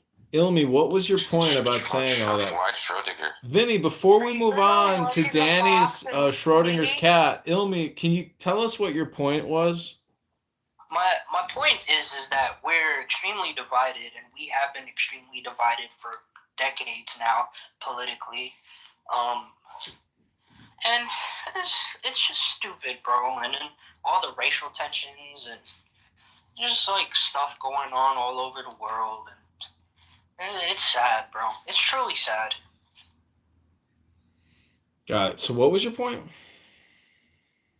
Yeah, it's not gonna work this time, Mr. Candidate. Well, you're on my show. It's called "What's the Point." The whole point of the show is just to constantly just keep saying "What's the point." So, anyways, This reminds me of that other guy's show, the Zach Galifianakis guy from Hangover. what's the point of your statement? The point is that this isn't very comical, and you need a better niche. Well, I'm not trying to be funny here. What is it? I'm just trying to say, what's the point? That's the point. What's the point? That's the point. What's the point? That's the point. Got it.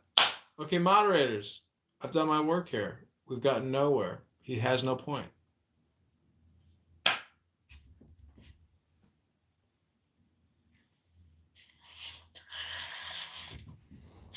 Well, candidate, I hope that you do well and that you have strong messaging and get it out there so that people know what you're all about, what you stand for. Did politics for a long time and campaigns, and we need people who tell their truth and tell their narrative.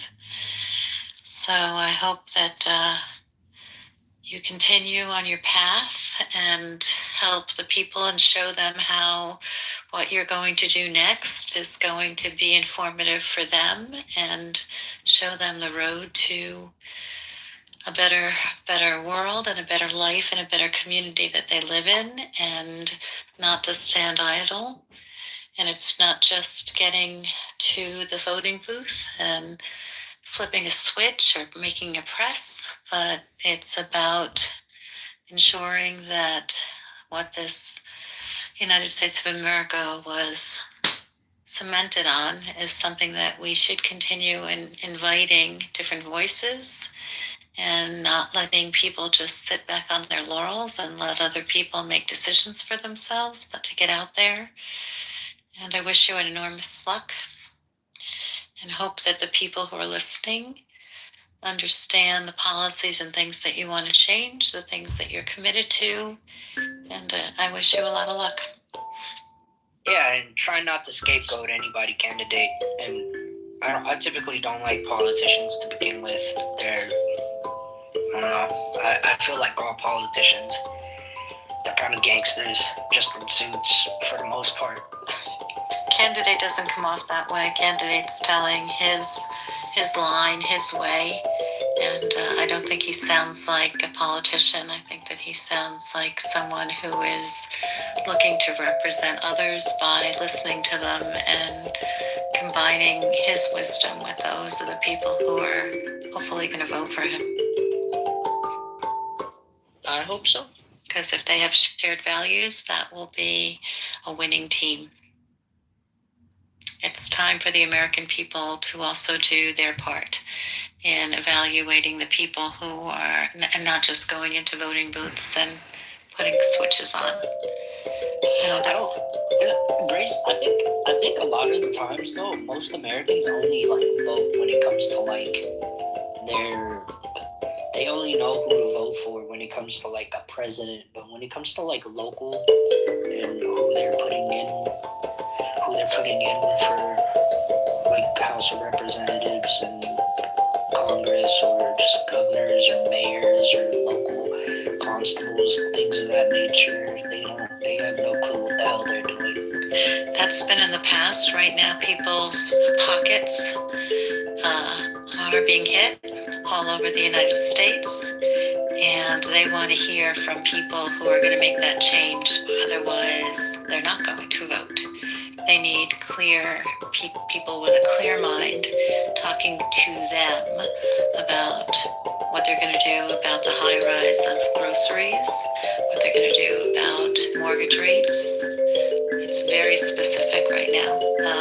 Are candidates all doing that and addressing that? No, because they're concerned that they're going to say the wrong thing. But right now, that's what the American people are very clear right now, whether it's worthy to vote or not, because they're not hearing from their politicians the micro. It doesn't matter what level of office. What are they going to do micro for individuals' livelihood? Because right now, prices are high, rents are high, mortgages are high, interest rates are high. That's a lot of different people from different groups who are feeling it in the United States, let alone the people who are on the poorer levels, who are not getting, we just resolved today, I think, the SNAP situation for people who are on the lowest income. It is raw in the minds of those who felt it. We have marginalized those who are poorer in the United States, and we usually don't hear from them. We did hear from them this time. So, You know what broke my heart? The other day, I was on a phone call with a friend of mine, longtime friend of mine, and we were just talking. And he was telling me, like, he had a great job that was paying like $30 an hour setting up cable, setting up cable for different customers and stuff. He worked for AT&T, and he was telling me he got fired from the job. I don't know why he got fired from the job, but he ended up getting fired. He was telling me, like, he just found a new job, but while being in between jobs, like one night his daughter needed diapers and he didn't have any diapers. He didn't have no money to get her diapers. So the first thing he did was just turn on DoorDash just to get his daughter diapers. And it was, oh man, just hearing that come out of his mouth broke my fucking heart, bro. It literally broke my heart. Man.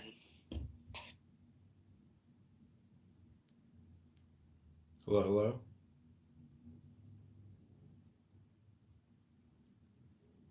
Hey, Cobra sound good as hell. Me in the butt, and like he gave me like What do you think my stance is? Your stance is that if they're gonna take over and shit, we just pay the jizya and they'll be kind of nice to us sometimes. That's what you want my stance to be. No, that's what you just said. Your question was a very simple question. Would you rather have Jews or Muslims? I said secular Jews or practicing observant Muslims. Okay, and my answer is practicing Muslims, and I can give you the reasons, and you're more than welcome. Yeah, and you said because you just have to pay the jizya and then everything's fine, and sometimes they're nice to you. Sometimes they fuck you in the butt, and sometimes they beat you with a stick, but other times they're just nice to you.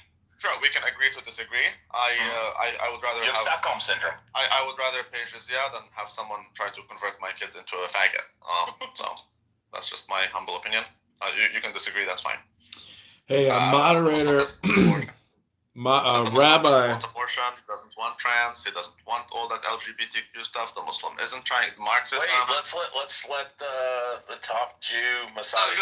Kick this nigger. Okay, so Evital is a campaign contributor, and I just wanted to give a campaign contributor an update. Wait, you're drunk. I'm not drunk. I filed objections. There you are. Okay, you might be projecting. I filed objections against Darren LaHood and against the Democrat candidate. 2 objections were also filed against me. And that's it. They were filed in triplicates, and the court case is, I think, November 18th. So this all goes to court, and now I've created a time rift because last time I ran, I didn't file the objections, but this time I did. So if an objection nullifies an objection, we're going to be on the ballot. What the fuck are you saying? This nigga's talking. What are you saying? I filed with the Illinois Board of Elections legal objections against Congressman Darren LaHood today because he only has 1,000 signatures. You need 1,550 to get on the ballot. So I might be the de facto Republican candidate because I can get him kicked off the ballot. Oh, that's good. Well, what did you only get? John, check your text message. That means the Democrats are gonna win. Well, I might get the Democrat candidate kicked off too and be the only candidate on the ballot. So I might be the de facto candidate. Is that the only way you win? I hope they win. It's gonna have to be some type of negotiation because they can challenge all of my signatures, and I'm pretty sure they can get me below the threshold. But if everybody's below the threshold, then they negotiate a settlement, and everybody's on the ballot. Nobody fulfilled the minimum requirements to be on the ballot. Yeah, that's right. I thought you did. But how am I going to be able to suppress people if you were congressman? If it was your rule, How would I be able to leverage politics to keep everybody down? Blackmail. Have you heard his recordings on here? Blackmail. There's nothing interesting in these recordings. There's just people using profanity. That's it. Randy, can you play the clip of John saying, "Look at these Jewish niggers"? Never said that. John, can you check your text message? Never said that. No, I know. We would never actually do that to you, man. But we did mess around with AI. But it was fun. You win, man. I really do. I think you're a crazy son of a bitch. I think we need more crazy son of a bitches in there.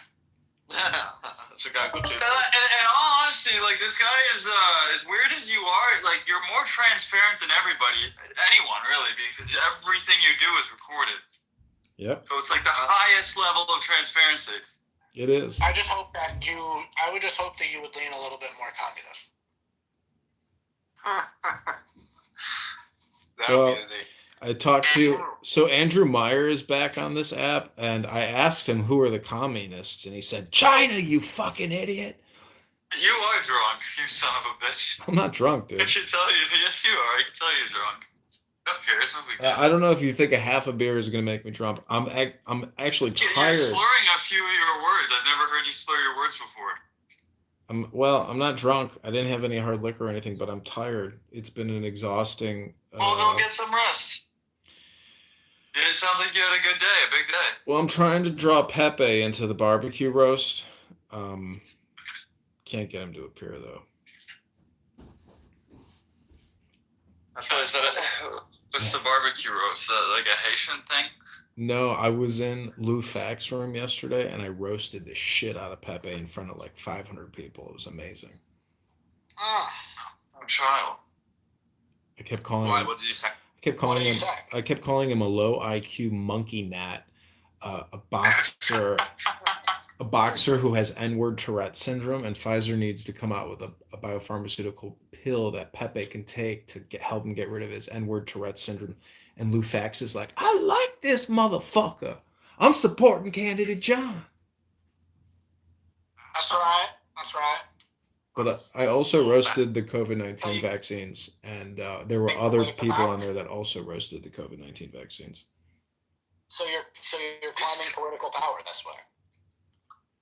I am recording. One clubhouse member at a time, my child. One clubhouse member at a time. Well, this is the craziest thing is there's only 3 people running for Congress in this district. There should be like hundreds of people. So all these congressional seats, this is how small the world is, basically never go opposed. So that's like the biggest trip of running for Congress is you realize that it's just an open field for who can essentially organize to do, to organize to run for Congress. It's very simple to do. So it's just like shocking to me how small the world is. I mean, most people, they have a job and stuff. Well, to want to get into politics, man, you got to be a little off. What Lou is actually trying to say is that most people actually go out in the world and produce goods and services. That's not what I'm saying necessarily, but that's also true. I get it. Look, you're fine with opening yourself up to look. I would never get into politics, man. I wouldn't want to expose my family to that shit. Well, it's a very nasty world, dude. Well, when I took the train downtown and you see everybody just working. Right, it's not worth it. None of it is worth it. Well, everybody's working, but everybody still has their political positions, and most people are very angry. Things just won't get better for anybody unless they try to take some type of political ownership, because your political ownership affects your adjusted gross income at the end of the year. No, but you don't need to because of globalism. I don't need to take political ownership. I can go somewhere where I'm fine. No, I don't think he's wrong. If you have the means to do that, but then you're already at a point where the political doesn't even affect you. For most people, they're not at that point. So the politics does affect their daily life. I mean, it's affected your life. Look, you fucking couldn't leave the country for a very important event. Yeah, but I survived, and that's fine. Yeah. But it's just surviving and thriving are two very different things. Well, if you but that's the thing. Well, hey, me not being able to travel at that time doesn't mean I'm not able to thrive. If you're unable to thrive, then that's time for you to move. And I'm in the French side of Canada. Like, okay, if that's a real issue for me moving forward, I'll move somewhere else.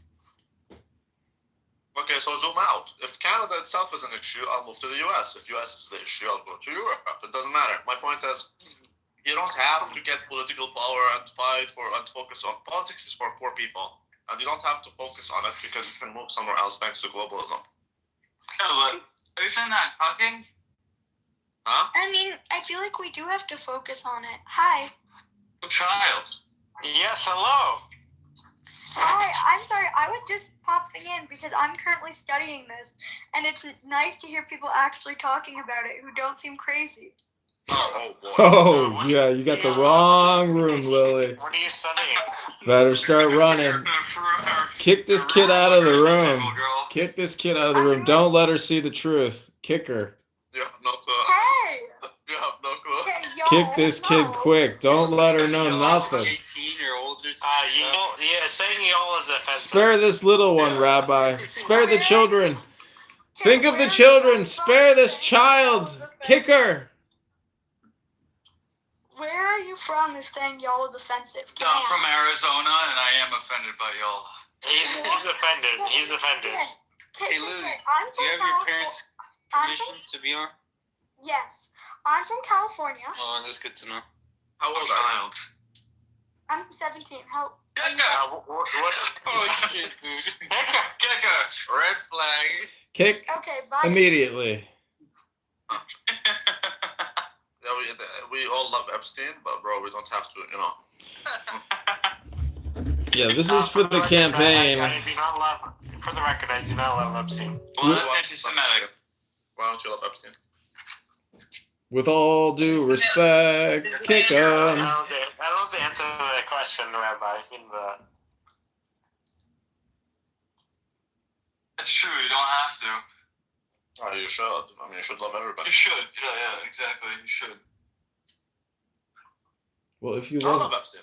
if you love everybody, you love yourself. But you have to admit that what Epstein was doing was lewd and disgusting and abusive, manipulative behavior. Allegedly, yeah. But for guys like Randy, though, if you're on FetLife all day long and you're arranging all these things, what happened to Bonsoir? I mean, you just abandoned her, and now you're here all the time. That's his girlfriend. Don't talk about too soon. With all due respect, David, you're the guy popping bottles of champagne, in the gold room, or what do they call the room at the strip club? Champagne room. Well, for the record, I wasn't the one that wanted to go to the strip club. I'm not going to say Rabbi was. There was somebody else. I'm not going to name names. Don't be anti-Semitic. Don't be anti-Semitic. Yeah, it was Diego. Okay. We know Diego was there. No, Diego wasn't even there. Very well. All right, well, then I guess Diego wasn't there. Oh, yeah, Rico. No, it wasn't Rico. We can't respond. Oh, it was Lou.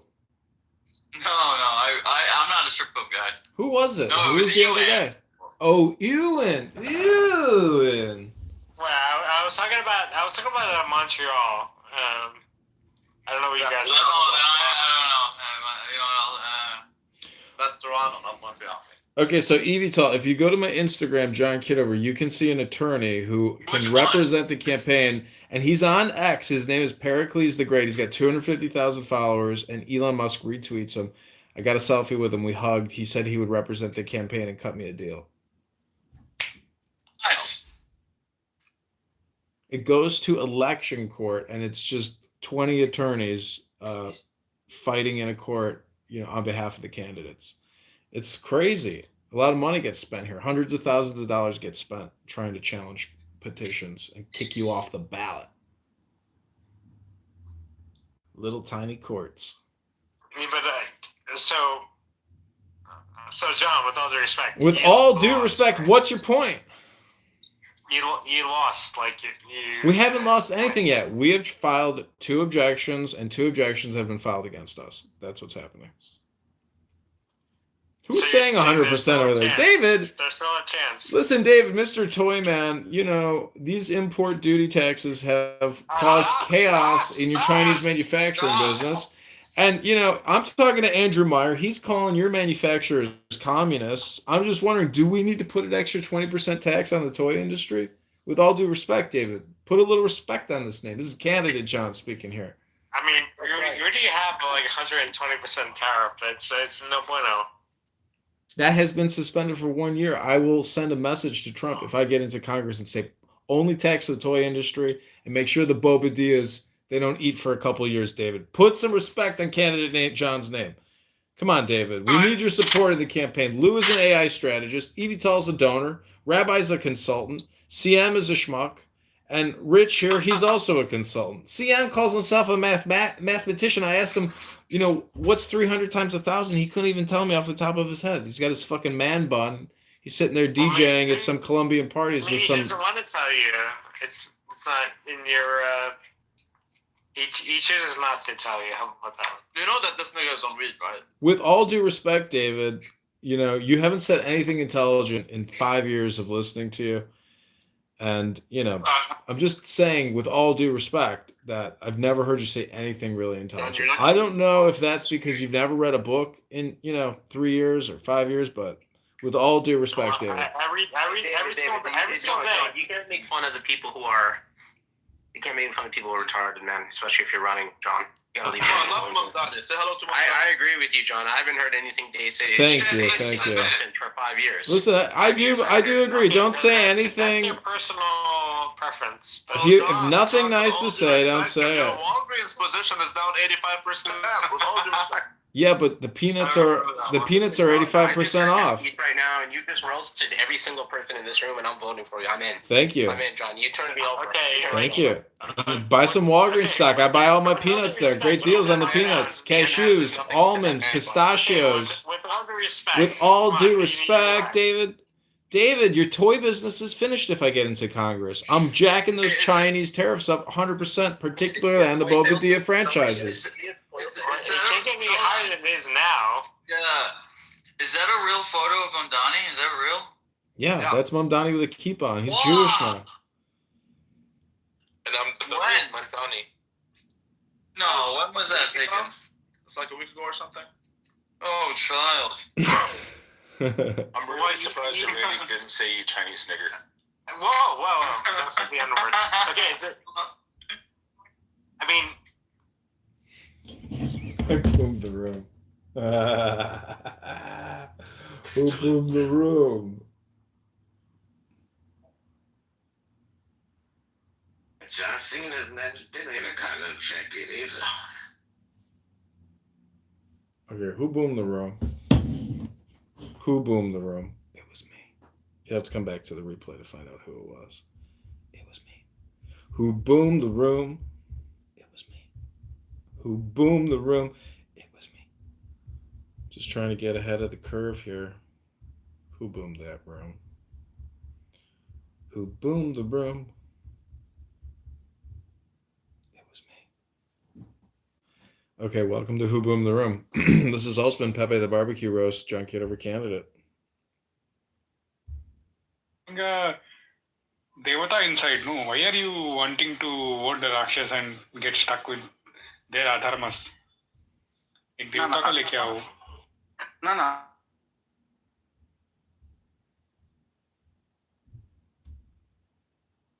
Welcome, Mamdani. Who boomed the room? No idea. But they'll be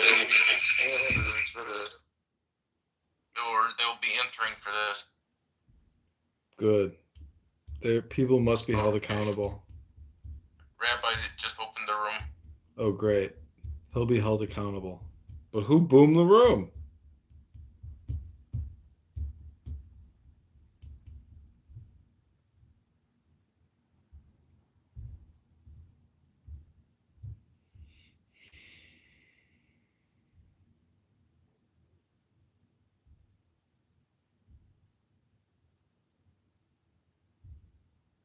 Okay, so he told the man, clear out. You're going to surely die if you eat the tree of the knowledge of good and evil. Now let's go into Genesis, the 3rd chapter, and verse 1, and let's see the snake. Let's see the serpent, the devil, Satan. Verse 1, Genesis 3:1. Go ahead and read. Now the serpent was more subtle than any beast of the field which the Lord God had made. Now you know what subtle means? That means like underhanded or real cunning, deceitful. Go ahead and read. And he said unto the woman, Yeah. Has God said you should not eat of every tree of the garden? Oh, he asked her, did God say that you can't eat nothing? Wait a minute. God didn't say that. But first of all, how did you know that God mentioned anything in regards to the garden and the fruits? See? Go ahead and read. And the woman said unto the serpent, we may eat of the... Oh. No, I don't know if they, I mean, I was like, they had to have heard me. Oh, but there's a couple of Jews in there, like Mixed. Like, I like Mixed. And he's a lawyer, too. Which, Mixed is good. Yeah. So I kind of felt bad. Divulge in trade secrets. Yeah, Lou, if you ever need a lawyer, where to turn to? I think Mixed can be a superstar. His problem is that he's too emotional. Like, he's almost as bad as El Normal, bro.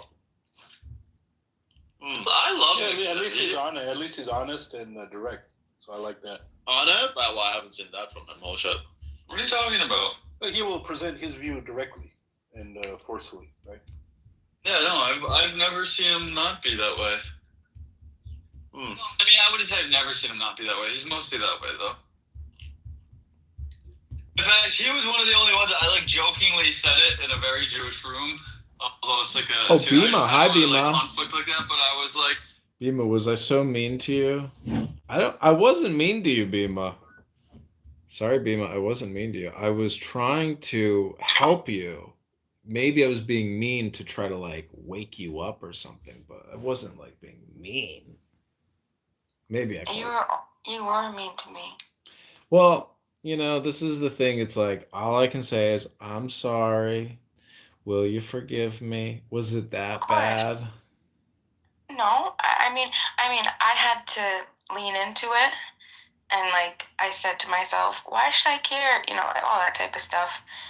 But I was offended for a while, and it hurt. I would laugh about it, but I'd leave and I'd be upset about it, and then I try to understand why the heck do I care what some guy on Clubhouse says about me? But yeah, I got over it. I forgive you. All right. Well, glad that's settled. So I came in the room because ASMR. I wanted to do an ASMR show with you. What's an ASMR show about? Well, we can start with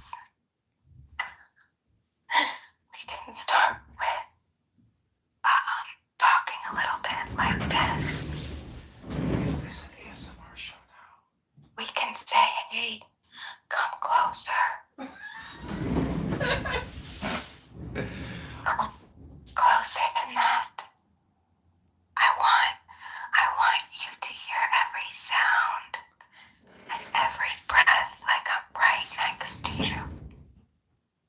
And I want you to take a deep breath with me. In and out. And exhale. my people. We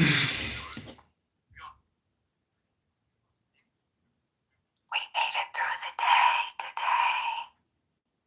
Even the parts we didn't think we'd make it through. I'm proud of you. This is Bima doing an ASMR show in my other room.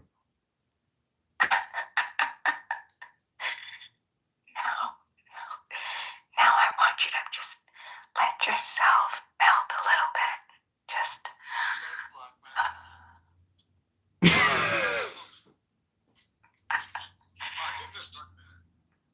can't laugh.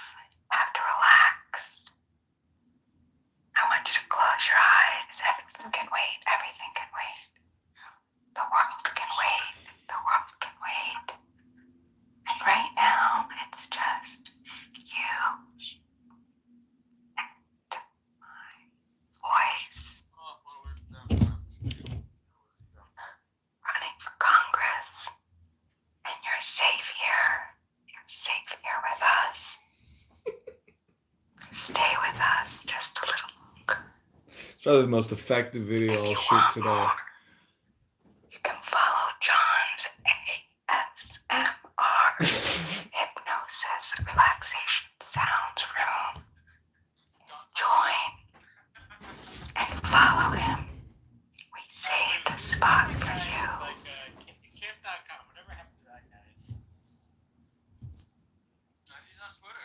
Wow, that was like the best video I probably filmed of the day.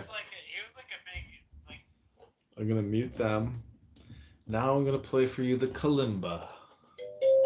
And if you want to do more ASMR while I'm playing this kalimba and we create some ASMR pleasures together, that will really be super cool for the campaign.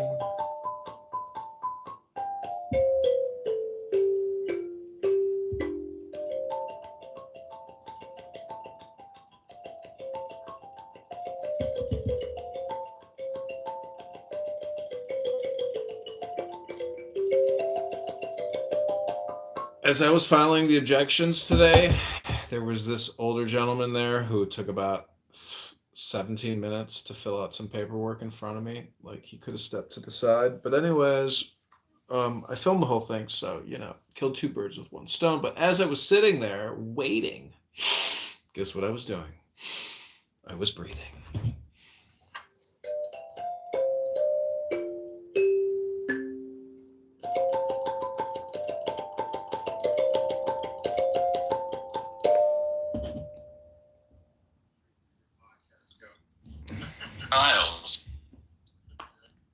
Well, I just want to say that I hope you guys have another great night and a lot of fun with DJ Rabbi here hosting the room, bringing you all the super intelligence you guys have ever been looking for. The guy's the best financial advisors I've ever come across. This guy can really pick them. He can really beat you in darts.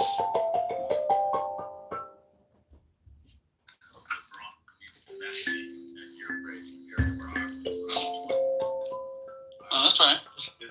Yeah, your ASMR was a big success, Bean. I can restart my live stream, and that's when we should do a new one. Let me give you a countdown, because it's when you start and stop, that's when a huge influx comes in, and you only got a couple seconds to keep the audience. Listen to this.